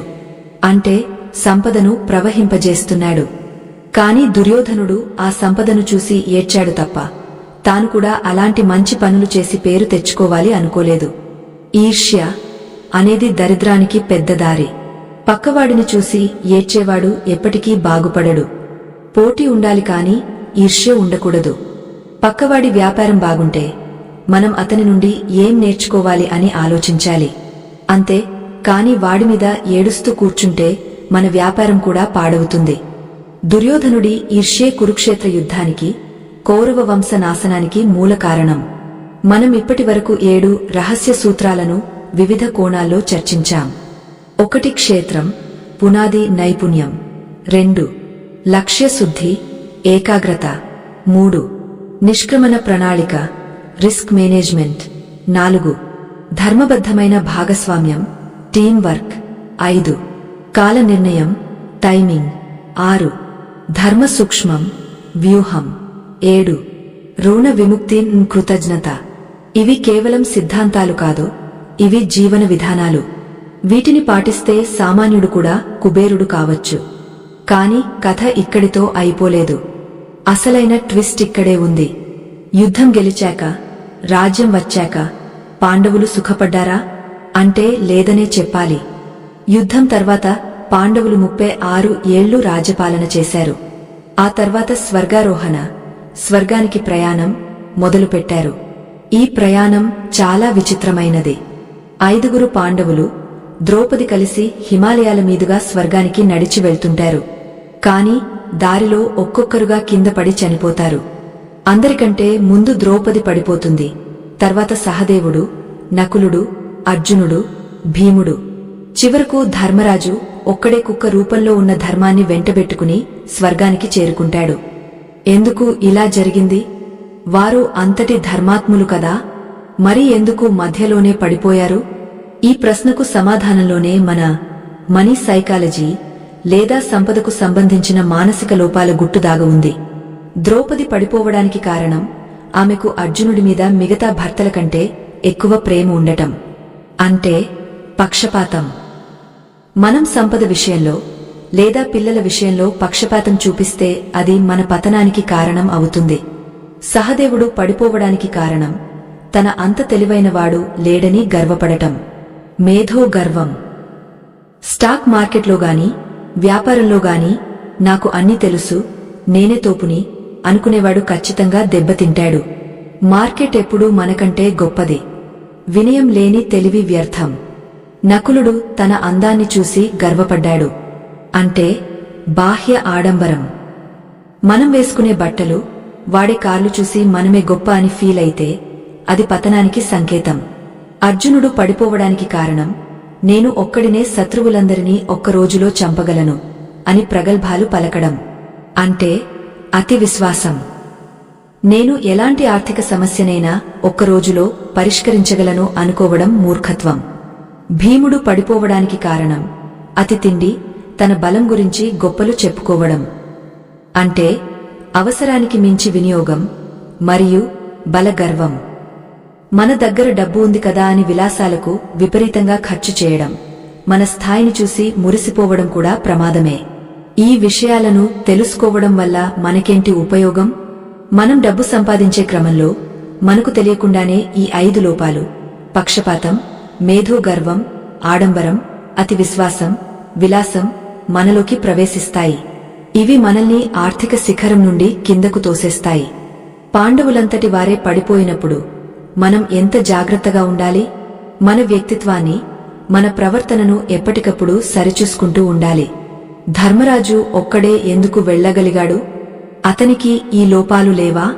ఉన్నాయి, కాని అతను వాటిని జయించాడు. అన్నింటికంటే ముఖ్యంగా అతను ధర్మానికి కట్టుబడి ఉన్నాడు. చివరికి తన వెంట వచ్చిన కుక్కను స్వర్గానికి అనుమతించకపోతే నేను కూడా రాను అని చెప్పగలిగిన నిస్వార్థ గుణం అతనిది. ఇంతటి లోతైన విశ్లేషణను మనం చేస్తున్నాం కదా, మీకు ఏమనిపిస్తోంది? ఈ సూత్రాలు కేవలం పుస్తకాల్లో చదువుకునేవి కాదు. ఇవి మన రోజువారీ జీవితంలో, ఆఫీసులో, వ్యాపారంలో అన్వయించుకోవలసినవి. మన పూర్వీకులు కథల రూపంలో మనకు ఒక గొప్ప మేనేజ్మెంట్ కోర్స్ ను అందించారు. మనం వాటిని కేవలం భక్తితో చూసి వదిలేస్తున్నాం. కాని వాటిని బుద్ధితో చూస్తే అవి మన తలరాతను మార్చేస్తాయి. శ్రీకృష్ణుడు చెప్పిన భగవద్గీతలో కూడా ఒక అద్భుతమైన శ్లోకముంది. యోగక్షేమం వహామ్యహం. అంటే నామీద భారం వేసి ధర్మబద్ధంగా పనిచేసేవారి బాధ్యత నాదే అని భగవంతుడు హామీ ఇచ్చాడు. కాని మనం భారం వేయం, బాధ్యత తీసుకోం, కాని ఫలితం మాత్రం కావాలి అనుకుంటాం. అదే మన సమస్య. నమ్మకం వేరు, వ్యాపారం వేరు కాదు. నమ్మకంతో చేసే వ్యాపారమే నిజమైన యోగం. మనం చేసే పని 10 మందికి ఉపయోగపడితే ఆ పనిలో దైవం ఉంటాడు, ధనం కూడా ఉంటుంది. ఇక తర్వాతి భాగంలో మనం ఒక ఆసక్తికరమైన అంశాన్ని చూడబోతున్నాం. అదే కలియుగ ధర్మం. మహాభారతం ద్వాపర యుగం చివరిలో జరిగింది. ఆ తర్వాత వచ్చింది కలియుగం. అంటే మనం ఇప్పుడు ఉన్న కాలం. పరీక్షిత్తు మహారాజు కలిపురుషుడిని ఎలా బంధించాడు? కలిపురుషుడు ఎక్కడెక్కడ ఉంటానని వరం అడిగాడు. అందులో బంగారం, గోల్డ్ ఎందుకు ఉంది? బంగారం ఉన్న చోట కలి ఉంటాడు అని ఎందుకు చెప్పారు? అంటే బంగారం కొనకూడదా? దీని వెనుక ఉన్న అసలైన ఆర్థిక రహస్యమేమిటి? మన పూర్వీకులు బంగారాన్ని లక్ష్మీ స్వరూపం అంటారు, కాని కలి నివాసం అని కూడా అంటారు. ఈ వైరుధ్యాన్ని మనం ఎలా అర్థం చేసుకోవాలి? ఇది తెలిస్తే మీరు మీ ఇంట్లో ఉన్న బంగారాన్ని, డబ్బును ఎలా దాచుకోవాలో, ఎలా కాపాడుకోవాలో అర్థమవుతుంది. అలాగే ధర్మరాజు యక్ష ప్రశ్నలలో డబ్బు గురించి చెప్పిన మరికొన్ని ఆశ్చర్యకరమైన విషయాలను, విదుర నీతిలోని మరికొన్ని మణిపూసలను మనం ఏరికూర్చి ఒక మాలగా వేసుకోబోతున్నాం. ఈ ప్రయాణం చివరి దశకు చేరుకుంటోంది. కాని నేర్చుకోవలసిన పాఠాలు ఇంకా బలంగా ఉన్నాయి. మీ ఆలోచనలను పదును పెట్టే అంశాలు ముందున్నాయి. పాండవుల పాలన ముగిసిన తర్వాత వారి మనుమడైన పరీక్షిత్తు మహారాజు పాలనలోకి వచ్చాడు. ఒకరోజు అతను వేటకు వెళ్లినప్పుడు ఒక వింత దృశ్యాన్ని చూశాడు. ఒక నల్లని వ్యక్తి రాజదుస్తులు ధరించి ఒక ఎద్దును మరియు ఆవును విచక్షణారహితంగా కొడుతున్నాడు. ఆ ఎద్దుకు 3 కాళ్లు విరిగిపోయి కేవలం ఒక కాలిమీద నిలబడి భయంతో వణికిపోతోంది. ఆ ఎద్దు ఎవరో కాదు, సాక్షాత్తు ధర్మం. కృతయుగంలో 4 పాదాల మీద నడిచిన ధర్మం త్రేతాయుగంలో 3, ద్వాపర యుగంలో 2, కలియుగం వచ్చేసరికి కేవలం ఒక పాదం మీద నిలబడింది. ఆ కొడుతున్న నల్లని వ్యక్తే కలిపురుషుడు. పరీక్షిత్తు మహారాజుకు కోపం వచ్చి ఆ కలిపురుషుడిని చంపడానికి కత్తి దూశాడు. అప్పుడు కలిపురుషుడు భయపడి పరీక్షిత్తు కాళ్లమీద పడి శరణు కోరాడు. శరణు కోరిన వాడిని చంపకూడదు అనేది క్షత్రియ ధర్మం. అందుకే పరీక్షిత్తు అతన్ని వదిలేస్తూ, నా రాజ్యంలో నీకు స్థానం లేదు, ఎక్కడికైనా వెళ్ళిపో అన్నాడు. అప్పుడు కలిపురుషుడు, రాజా, ప్రపంచం మొత్తం నీ రాజ్యమే కదా, మరి నేను ఎక్కడ ఉండాలి? నాకు కొన్ని చోట్లు చూపించు అని వేడుకున్నాడు. అప్పుడు పరీక్షిత్తు మహారాజు కలిపురుషుడికి 4 స్థానాలు కేటాయించాడు. 1 జూదమాడే చోట, 2 మద్యం త్రాగే చోట, 3 స్త్రీలను హింసించే లేదా వ్యభిచారం జరిగే చోట, 4 జీవహింస జరిగే చోట. కాని కలిపురుషుడు, ఇవి నాకు సరిపోవు, మరొకటి ఇవ్వు అని అడిగాడు. అప్పుడు పరీక్షిత్తు మహారాజు ఆలోచించి, బంగారం, సువర్ణం ఉన్న చోట కూడా నివసించు అని చెప్పాడు. ఆ ఒక్క వరమే కలియుగ మానవుల తలరాతను మార్చేసింది. ఇక్కడ మనకు ఒక పెద్ద సందేహం వస్తుంది. బంగారం అంటే లక్ష్మీదేవి కదా, మరి అక్కడ కలిపురుషుడు అధర్మం, కలహాలు ఉంటాడు అని చెప్పడం వెనుక ఆంతర్యమేమిటి? దీనిని మనం చాలా జాగ్రత్తగా అర్థం చేసుకోవాలి. బంగారం లేదా ధనం అనేది స్వతహాగా చెడ్డది కాదు. కాని దానిమీద మనకు ఉండే వ్యామోహం ప్రమాదకరమైనది. ఎక్కడైతే బంగారం గుట్టలుగా పోగుపడి ఉంటుందో, ఎక్కడైతే దానిని దాచుకోవాలనే అత్యాశ ఉంటుందో, అక్కడ ఖచ్చితంగా గొడవలు, హత్యలు, మోసాలు జరుగుతాయి.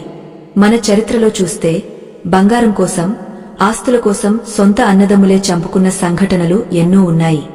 కౌరవ పాండవ యుద్ధం కూడా పరోక్షంగా ఈ సంపద పంపకాల్లో వచ్చిన గొడవే కదా.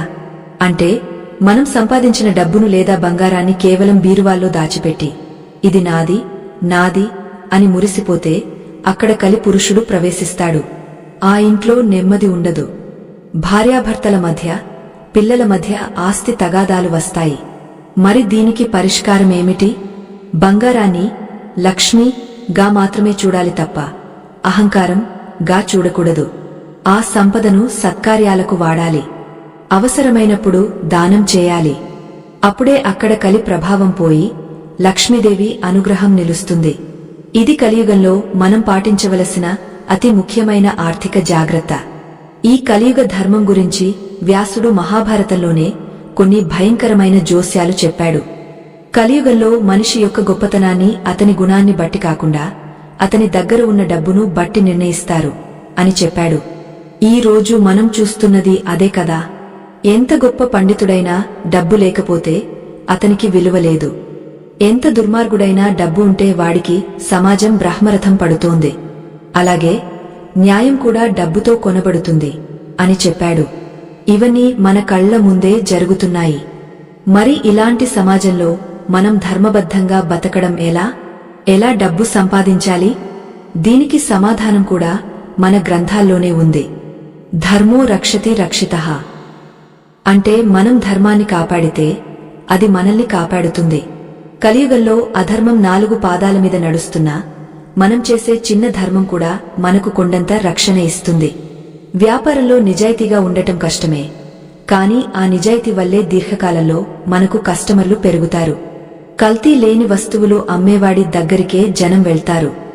షార్ట్ కట్లో డబ్బు సంపాదించేవాడు త్వరగా ఎదుగుతాడు, కాని అంతే త్వరగా జైలు పాలవుతాడు లేదా నాశనమవుతాడు. కాని ధర్మాన్ని నమ్ముకున్నవాడు తాబేలులా నెమ్మదిగా వెళ్లినా కుందేలును ఓడించి గమ్యం చేరుతాడు. నిజాయితీగా బతకాలనుకునే వారికి దేవుడి ఆశీస్సులు ఎప్పుడు ఉంటాయి అని మీరు నమ్మితే ఈ ధర్మ మార్గానికి మద్దతుగా ఈ వీడియోను లైక్ చేయండి. మహాభారతంలో యక్ష ప్రశ్నల ఘట్టం గురించి మనం ఇంతకుముందు ప్రస్తావించాం. అందులో ధనానికి, సంతోషానికి సంబంధించిన మరికొన్ని అద్భుతమైన ప్రశ్నలను ఇప్పుడు లోతుగా చూద్దాం. యక్షుడు ధర్మరాజును అడుగుతాడు, నిజమైన ధనవంతుడు ఎవరు అని. దానికి ధర్మరాజు, ఎవడైతే అప్పులు లేకుండా ఉంటాడో, ఎవడైతే తన సొంత ఇంట్లో నివసిస్తాడో, ఎవడైతే రోజుకు ఒకసారైనా కడుపు నిండా భోజనం చేస్తాడో అతనే నిజమైన ధనవంతుడు మరియు సుఖవంతుడు అని సమాధానం ఇస్తాడు. కోట్లు ఉన్నవాడు కాదు, మనశ్శాంతి ఉన్నవాడే ధనవంతుడు అని ధర్మరాజు నిర్వచనం. ఈ సమాధానం ఆధునిక ఆర్థిక శాస్త్రానికి పూర్తిగా విరుద్ధం కాదు, కాని అది ఫైనాన్షియల్ ఫ్రీడమ్ అనే కాన్సెప్ట్కు అసలు నిర్వచనం. ఈ రోజుల్లో మనం లక్షలు సంపాదిస్తున్నాం, కాని నెలాఖరు వచ్చేసరికి చేతిలో చిల్లిగవ్వ ఉండటం లేదు. కారణంలో అప్పులు. మనం మన సంపాదన కంటే ఎక్కువ ఖర్చు చేస్తున్నాం. లేని అవసరాలను సృష్టించుకుంటున్నాం. ధర్మరాజు చెప్పినట్లు అప్పు లేని జీవితమే నిజమైన స్వర్గం. ఈ రోజు రాత్రి ప్రశాంతంగా నిద్రపోగలిగేవాడే నిజమైన కుబేరుడు. మనం సంపాదించే డబ్బు మనకు సుఖాన్ని ఇవ్వాలి తప్ప ఒత్తిడిని ఇవ్వకూడదు. అలాగే యక్షుడు మరొక ప్రశ్న వేస్తాడు. ప్రపంచంలో ఆశ్చర్యకరమైన విషయమేమిటి అని. దానికి ధర్మరాజు, ప్రతిరోజు ఎంతోమంది చనిపోతుంటే చూస్తున్నా మనిషి మాత్రం తను శాశ్వతంగా ఉంటానని అనుకుంటాడు. ఇంతకంటే ఆశ్చర్యమేముంది అంటాడు. దీనిని ఆర్థిక కోణంలో చూస్తే నేను పోయాక నా కుటుంబం పరిస్థితి ఏంటి అని ఆలోచించకపోవడమే పెద్ద తప్పు. ఇన్సూరెన్స్ లేకపోవడం, వీలునామా రాయకపోవడం, నామినీ వివరాలు సరిగా ఇవ్వకపోవడం వంటివి చేయడం వల్ల మనం పోయాక మన కుటుంబం రోడ్డున పడుతుంది. మరణం ఎప్పుడైనా రావచ్చు అనే సత్యాన్ని గుర్తించి దానికి తగిన ఆర్థిక ఏర్పాట్లు చేసుకోవడమే విజ్ఞత.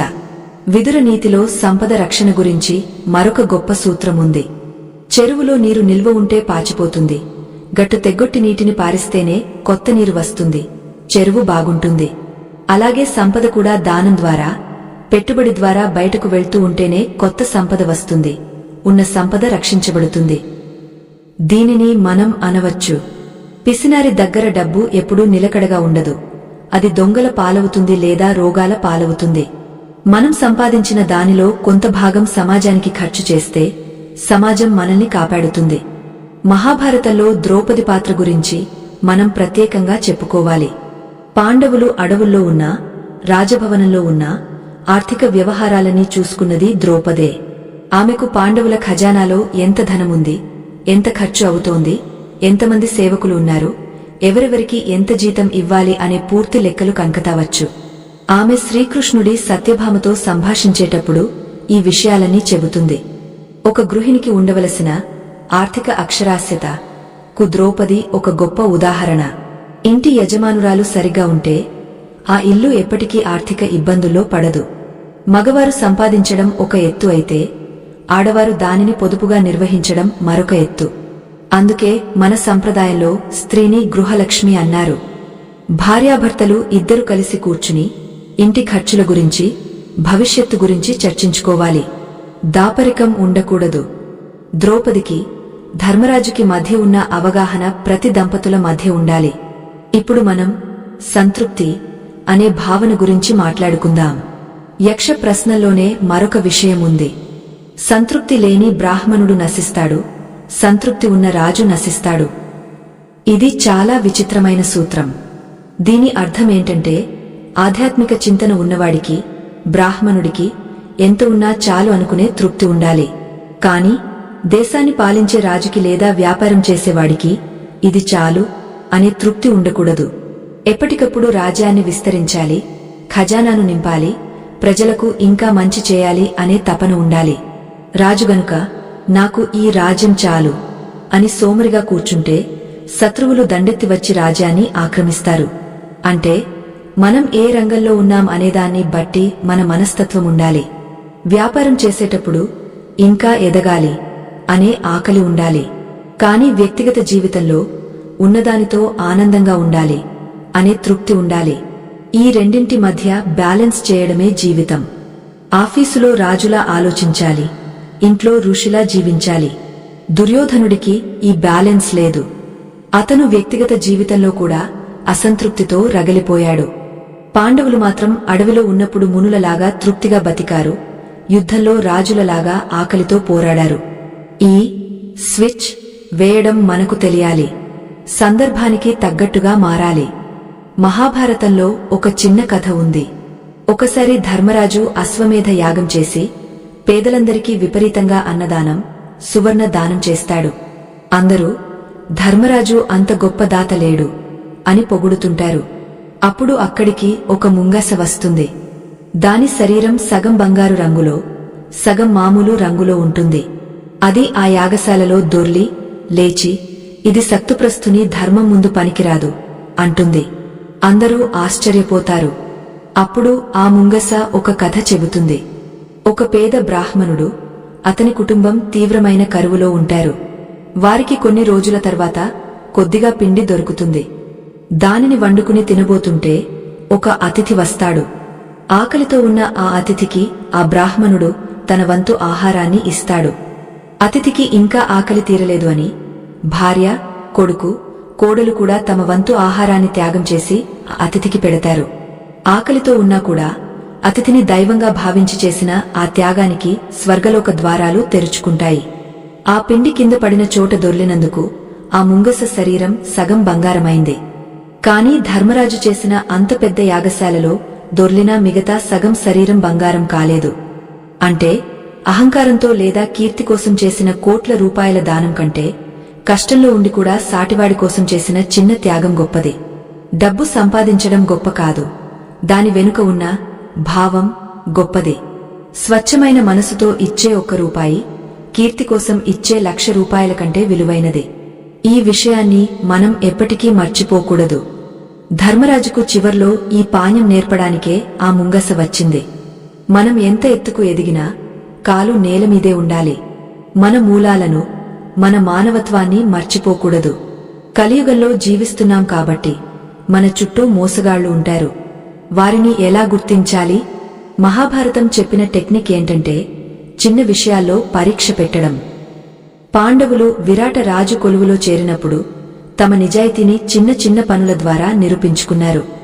మీరు ఎవరినైనా నమ్మి పెద్ద బాధ్యత అప్పగించే ముందు వారికి ఒక చిన్న పని చెప్పండి, లేదా చిన్న మొత్తం డబ్బు ఇచ్చి చూడండి.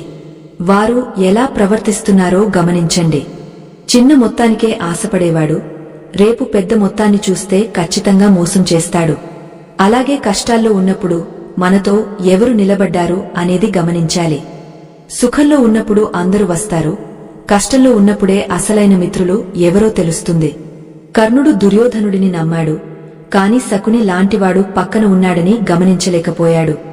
మనం ఎవరిని గుడ్డిగా నమ్మకూడదు. గుడ్డి నమ్మకం గాంధారీలాగా కళ్లకు గంతలు కట్టుకోవడమే. ఇక మనం మన సిరీస్లోని చివరి మరియు అత్యంత కీలకమైన 6వ భాగంలోకి అడుగుపెట్టబోతున్నాం. ఇక్కడ మనం అంతిమ రహస్యం గురించి మాట్లాడుకోబోతున్నాం. శ్రీకృష్ణుడు గీతలో చెప్పిన కర్మణ్యేవాధికారస్తే, పని చేయడమీదే నీకు అధికారముంది, ఫలితమీద లేదు అనే సిద్ధాంతాన్ని డబ్బుకు ఎలా అన్వయించుకోవాలి? ఫలితాన్ని ఆశించకుండా వ్యాపారం చేయడం సాధ్యమేనా? దీని వెనుక ఉన్న సైంటిఫిక్ లాజిక్ ఏంటి? అలాగే కురుక్షేత్రం మన మనసులో నిత్యం జరిగే సంఘర్షణ. ఆ సంఘర్షణలో గెలిచి ఆర్థిక విజయాన్ని, మానసిక ప్రశాంతతను ఎలా సాధించాలి అనే విషయాలతో ఈ సిరీస్ని ముగించబోతున్నాం. అంతేకాదు, మీకోసం ఒక యాక్షన్ ప్లాన్ కూడా ఇవ్వబోతున్నాను. రేపటి నుండి మీరు ఏం చేయాలి అనేది అందులో ఉంటుంది. ఆ ముంగస చెప్పిన కథలోని నీతి మనల్ని ఒక లోతైన ఆలోచనలోకి నెట్టివేస్తుంది. మనం చేసే పనిలో, మనం ఇచ్చే దానంలో స్వచ్ఛత లేనప్పుడు అది ఎంత గొప్పదైనా నిష్ప్రయోజనమే అని అర్థమవుతుంది. ఇక్కడే మన 7వ మరియు అంతిమ రహస్య సూత్రం దాగి ఉంది. శ్రీకృష్ణ పరమాత్మ కురుక్షేత్ర రణరంగంలో అర్జునుడికి గీతాబోధ చేస్తూ చెప్పిన మాట కర్మణ్యేవాధికారస్తే మా ఫలేషు కదాచన. అంటే పని చేయడం మీదే నీకు అధికారముంది, ఫలితమీద లేదు అని అర్థం. చాలామంది దీనిని తప్పుగా అర్థం చేసుకుంటారు. ఫలితం ఆశించకుండా పని ఎందుకు చేయాలి? డబ్బు ఆశించకుండా వ్యాపారం ఎవరైనా చేస్తారా అని ప్రశ్నిస్తారు. కాని కృష్ణుడు చెప్పిన దానిలో ఉన్న మేనేజ్మెంట్ సైన్స్ తెలిస్తే మీరు ఆశ్చర్యపోతారు. దీనిని మనం ఒక చిన్న ఉదాహరణతో విశ్లేషిద్దాం. ఒక శస్త్రచికిత్స చేసే వైద్యుడు ఆపరేషన్ థియేటర్లో ఉండి, ఈ ఆపరేషన్ చేస్తే నాకు ఎంత డబ్బు వస్తుంది, ఆ డబ్బుతో నేను ఏ కారు కొనాలి అని ఆలోచిస్తూ ఉంటే అతని చేతులు వణుకుతాయి, ఏకాగ్రత దెబ్బతింటుంది, రోగ ప్రాణం పోవచ్చు. అదే ఆ వైద్యుడు ఫలితాన్ని పక్కన పెట్టి, నా ముందు ఉన్న రోగిని బతికించడం నా ధర్మం, నా నైపుణ్యం అంతా ఉపయోగించి శస్త్రచికిత్సను విజయవంతం చేయాలి అని మాత్రమే ఆలోచిస్తే ఆ పని అద్భుతంగా జరుగుతుంది. పని విజయవంతం అయితే డబ్బు దానంతటా అదే వస్తుంది. అంటే మనం ఫలితం మీద పెట్టిన దృష్టిని తీసి పని మీద పెడితే విజయం ఖాయం. ఫలితం మీద అతిగా ఆశ లేదా భయం ఉంటే అది మన సామర్థ్యాన్ని తగ్గిస్తుంది. అర్జునుడికి యుద్ధం మొదట్లో వచ్చిన భయం కూడా అదే. నేను ఓడిపోతే ఏంటి పరిస్థితి, నా వాళ్ళు చనిపోతే ఏంటి పరిస్థితి అనే భయం అతన్ని కుంగదీసింది. అప్పుడు కృష్ణుడు, భవిష్యత్తు గురించి ఆలోచించడం మానేసి ప్రస్తుతం నీ చేతిలో ఉన్న గాంధీవాన్ని సంధించు. యుద్ధం చేయడం నీ ధర్మం, అది చేయి అని చెప్పాడు. వ్యాపారంలో కూడా అంతే. చాలామంది లాభం వస్తుందా రాదా అనే భయంతో అసలు పనే మొదలుపెట్టరు, లేదా పని చేస్తున్నప్పుడు కూడా భయపడుతూ తప్పులు చేస్తారు. ఈ 7వ సూత్రం మనకు చెప్పేది ఏంటంటే, నిష్కామ కర్మ అంటే ఫలాపేక్ష లేని పని. దీని అర్థం డబ్బు వద్దని కాదు, పని చేస్తున్నప్పుడు డబ్బు గురించి ఆలోచించవద్దు అని. మీరు ఒక క్రికెట్ ఆటగాడిని చూడండి. బంతి విసిరేటప్పుడు అతను స్కోర్ బోర్డు వైపు చూస్తే బౌల్డ్ అవుతాడు. బంతి మీద దృష్టి పెడితే సిక్సర్ కొడతాడు. సిక్సర్ కొడితే స్కోర్ దానంతటా అదే పెరుగుతుంది. మన జీవితంలో కూడా డబ్బు అనేది స్కోర్ బోర్డు లాంటిది. మన పనితీరు బాగుంటే స్కోర్ పెరుగుతుంది. మనం చేయవలసిందిల్లా మన నైపుణ్యాన్ని పెంచుకోవడం, అంకితభావంతో పని చేయడం. ఇంతటి గొప్ప విషయాన్ని ఇంత సరళంగా అర్థం చేసుకుంటున్నందుకు మరియు ఈ జ్ఞాన ప్రయాణంలో చివరి వరకు మాతో ఉన్నందుకు కృతజ్ఞతలు. ఈ విషయం మీకు నచ్చితే ఈ వీడియోను లైక్ చేసి 10 మందికి షేర్ చేయండి. మహాభారతం మనకు నేర్పే మరో గొప్ప పాఠం అంతర్గత యుద్ధం. కురుక్షేత్ర యుద్ధం బయట జరిగింది 18 రోజులే. కాని మన మనసులో ప్రతిరోజు ప్రతిక్షణం ఒక యుద్ధం జరుగుతూనే ఉంటుంది. మనలో ఉన్న మంచి ఆలోచనలకు పాండవులు, చెడు ఆలోచనలకు కౌరవులు మధ్య ఈ యుద్ధం జరుగుతుంది. ఉదయాన్నే నిద్రలేవాలి అని మనసు అంటుంది, పాండవ పక్షం. వద్దు కాసేపు పడుకో అని బద్ధకం అంటుంది, కౌరవ పక్షం. పొదుపు చేయాలి అని విచక్షణ చెబుతుంది, ఖర్చు పెట్టే అని ఆశ చెబుతుంది. ఈ అంతర్గత యుద్ధంలో ఎవరు గెలుస్తున్నారు అనేదాన్ని బట్టే మన ఆర్థిక స్థితి ఉంటుంది. దుర్యోధనుడు ఎక్కడో బయట లేడు, మనలోని అహంకారమే దుర్యోధనుడు. శకుని బయట లేడు, మనలోని కుటిల బుద్ధే శకుని. ధృతరాష్ట్రుడు మనలోని అజ్ఞానం. గాంధారి మనలోని గుడ్డి ప్రేమని లేదా వాస్తవాలను చూడని తత్వాన్ని సూచిస్తుంది. మనం ఆర్థికంగా ఎదగాలంటే ముందు మనలో ఉన్న ఈ కౌరవులను జయించాలి. మనలోని బద్ధకాన్ని, అజ్ఞానాన్ని, అహంకారాన్ని, దుబారా ఖర్చును చంపేయాలి. అప్పుడే మనలో ఉన్న అర్జునుడు, ఏకాగ్రత, భీముడు, బలం, ధర్మరాజు, నీతి బయటకు వస్తారు. ఈ అంతర్గత విజయం సాధించిన వాడికి బయట ప్రపంచంలో ఓటమి అనేది ఉండదు. శ్రీకృష్ణుడు గీతలో చెప్పింది కూడా ఇదే. నిన్ను నువ్వే ఉద్ధరించుకోవాలి, నీకు నువ్వే మిత్రుడివి, నీకు నువ్వే శత్రువువి. మనం అదుపులో ఉంటే మనసే మనకు మిత్రుడు, అదుపు తప్పితే అదే మనకు పెద్ద శత్రువు. ఇప్పుడు మనం ఈ మొత్తం 6 భాగాలలో చెప్పుకున్న విషయాలను ఒక్కసారి నెమరు వేసుకుని రేపటి నుండి మనం ఏం చేయాలి అనే ఒక ఆచరణ ప్రణాళికను రూపొందించుకుందాం. దీన్ని మీరు మనసులో బలంగా ముద్రించుకోండి. మొదటిగా మీ క్షేత్రాన్ని సిద్ధం చేసుకోండి, అంటే మీ నైపుణ్యాన్ని పెంచుకోండి. పాండవులు అరణ్యవాసంలో అస్త్రాలు సంపాదించినట్లు మీరు మీ రంగానికి సంబంధించిన కొత్త విషయాలు నేర్చుకోండి. చదువు అయిపోయింది కదా అని పుస్తకాలు పక్కన పెట్టకండి. ఈ రోజుల్లో సాంకేతికత మారుతోంది, మనం మారకపోతే వెనుకబడిపోతాం. ప్రతిరోజు కనీసం 1 గంట కొత్త విషయాన్ని నేర్చుకోవడానికి కేటాయించండి. అది మీ సంపాదనకు పునాది. రెండవది, అర్జునుడిలాగా లక్ష్యాన్ని నిర్దేశించుకోండి. మీకు ఏం కావాలో స్పష్టత తెచ్చుకోండి. అది ఇల్లా, కారా, పిల్లల చదువా, దానికి ఎంత ఖర్చు అవుతుందో లెక్క వేయండి. ఆ లక్ష్యం మీ కళ్ల ముందు ఎప్పుడూ కనిపించాలి. మూడవది, అభిమన్యుడిలాగా కాకుండా పద్మవ్యూహంలోకి వెళ్లేటప్పుడే బయటకు వచ్చే దారి కూడా చూసుకోండి. అంటే ఏదైనా పెట్టుబడి పెట్టేటప్పుడు లేదా అప్పు తీసుకునేటప్పుడు ఒకవేళ అనుకున్నది జరగకపోతే ఏం చేయాలి అనే ప్లాన్ బి మీ దగ్గర ఉండాలి. ఇన్సూరెన్స్ ఉందా, ఆపద్ధర్మ నిధి ఉందా అని సరిచూసుకోండి. నాలుగవది, మంచి మిత్రులను, భాగస్వాములను ఎంచుకోండి. మిమ్మల్ని ప్రోత్సహించే వారితో స్నేహం చేయండి. శకుని లాంటి వారిని, మీ సమయాన్ని వృధా చేసేవారిని, మిమ్మల్ని నిరుత్సాహపరిచే వారిని దూరం పెట్టండి. ఐదవది, కాలం కోసం ఓపికగా ఎదురుచూడండి. ఈ రోజు మొక్క నాటితే రేపే పండు రాదు. తొందరపడి తప్పుడు నిర్ణయాలు తీసుకోకండి. స్టాక్ మార్కెట్ పడిపోయిందని భయపడకండి, కాలం మారుతుంది. పాండవులు 13 ఏళ్లు ఓపిక పట్టారు. మీరు కనీసం కొన్ని సంవత్సరాలైనా ఓపిక పట్టాలి. 6వది, రుణ విముక్తులుగా ఉండండి. ఉన్న అప్పులను వీలైనంత త్వరగా తీర్చేయండి. కృతజ్ఞతా భావాన్ని కలిగి ఉండండి. మీకు సహాయం చేసిన వారికి, మీకోసం పనిచేసే వారికి కృతజ్ఞతలు చెప్పండి. చివరిగా 7వది, ఫలితం మీద కాకుండా పని మీద దృష్టి పెట్టండి. మీ పనిని ప్రేమించండి. మీరు చేసే పని సమాజానికి ఉపయోగపడేలా చూసుకోండి. ఎక్కడైతే ధర్మం ఉంటుందో అక్కడ జయం ఉంటుంది. ఎక్కడైతే శ్రమ ఉంటుందో అక్కడ సిరి ఉంటుంది. ఇది సృష్టి ధర్మం. లక్ష్మీదేవి ఎప్పుడూ కష్టపడేవారి వెంటే నడుస్తుంది. మనం లక్ష్మిని వెతుక్కుంటూ వెళ్లకూడదు. మనం విష్ణువులా బాధ్యతగా పనిచేస్తూ ఉంటే లక్ష్మి మన పాదాల చెంతకు వస్తుంది. ఇదే మన పురాణాలు చెప్పిన పరమ రహస్యం. మనం ఈ సిరీస్లో ఎన్నో విషయాలు చర్చించాం. ఇవన్నీ వినడానికి బాగుంటాయి, కానీ ఆచరణలో పెట్టడం కష్టమని మీకు అనిపించవచ్చు. నిజమే, మంచి పని చేయడం ఎప్పుడూ కష్టమే. కొండ ఎక్కడం కష్టం, జారి పడటం సులభం. ధర్మం కొండ ఎక్కడం లాంటిది, అధర్మం జారి పడటం లాంటిది. కాని శిఖరాన్ని చేరుకున్నాక కనిపించే దృశ్యం, ఆనందం కింద ఉండేవాడికి దక్కదు. పాండవులు ఆ కష్టాలన్నీ భరించారు కాబట్టే చిరస్థాయిగా నిలిచిపోయారు. కౌరవులు సుఖాలకు అలవాటు పడి నాశనమయ్యారు. మీరు కష్టాలను చూసి భయపడకండి. కష్టం వస్తోందంటే జీవితం మీకు ఏదో కొత్త పాఠం నేర్పబోతోందని అర్థం. ఆ పాఠాన్ని నేర్చుకోండి, ముందుకు సాగండి. ఈ కథను, ఈ సూత్రాలను కేవలం డబ్బు సంపాదన కోసమే అని చూడకండి.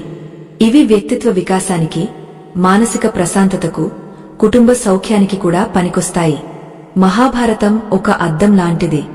అందులో ఎవరిని చూస్తే వారు కనిపిస్తారు. అందులో మీకు ధర్మరాజు కనిపించవచ్చు, భీముడు కనిపించవచ్చు, లేదా అప్పుడప్పుడు దుర్యోధనుడు కూడా కనిపించవచ్చు. మనలోని లోపాలను సరిదిద్దుకుని మనల్ని మనం ఉత్తమంగా తీర్చిదిద్దుకోవడమే ఈ జీవిత పరమార్థం. డబ్బు అనేది ఆ ప్రయాణంలో మనకు అవసరమైన ఇంధనం మాత్రమే, అదే గమ్యం కాదు. గమ్యం ప్రశాంతత, తృప్తి. మీ జీవితంలో ఈ 7 సూత్రాలను అన్వయించుకుని మీరు అద్భుతమైన విజయాలను సాధించాలని, అష్టైశ్వర్యాలతో, ఆయురారోగ్యాలతో తులతుగాలని నేను మనస్ఫూర్తిగా కోరుకుంటున్నాను. మన పురాణాలలో దాగి ఉన్న ఇలాంటి మరెన్నో ఆణిముత్యాలను వెలికితీసి మీ ముందుకు తీసుకురావడానికి మేము ఎప్పుడూ సిద్ధంగా ఉంటాం. మీ ఆదరణే మాకు బలం. ఇప్పటివరకు మీరు చూపించిన ప్రేమకు, ప్రోత్సాహానికి శిరస్సు వంచి నమస్కరిస్తున్నాను. ఈ మొత్తం సిరీస్లో మీకు బాగా నచ్చిన విషయమేది? ఏ సూత్రం మీ జీవితానికి బాగా దగ్గరగా అనిపించింది? దయచేసి కామెంట్ రూపంలో తెలియజేయండి. మీ అభిప్రాయాలు మాకు చాలా విలువైవి. అలాగే ఈ వీడియోను మీ కుటుంబ సభ్యులతో, మిత్రులతో పంచుకోవడం మర్చిపోవద్దు. మంచిని పంచితే పెరుగుతుంది. మరో అద్భుతమైన కథనంతో, మరో కొత్త జ్ఞానంతో మళ్లీ కలుద్దాం. అంతవరకు సెలవు. లోకా సమస్తా సుఖినో భవంతు. శుభం.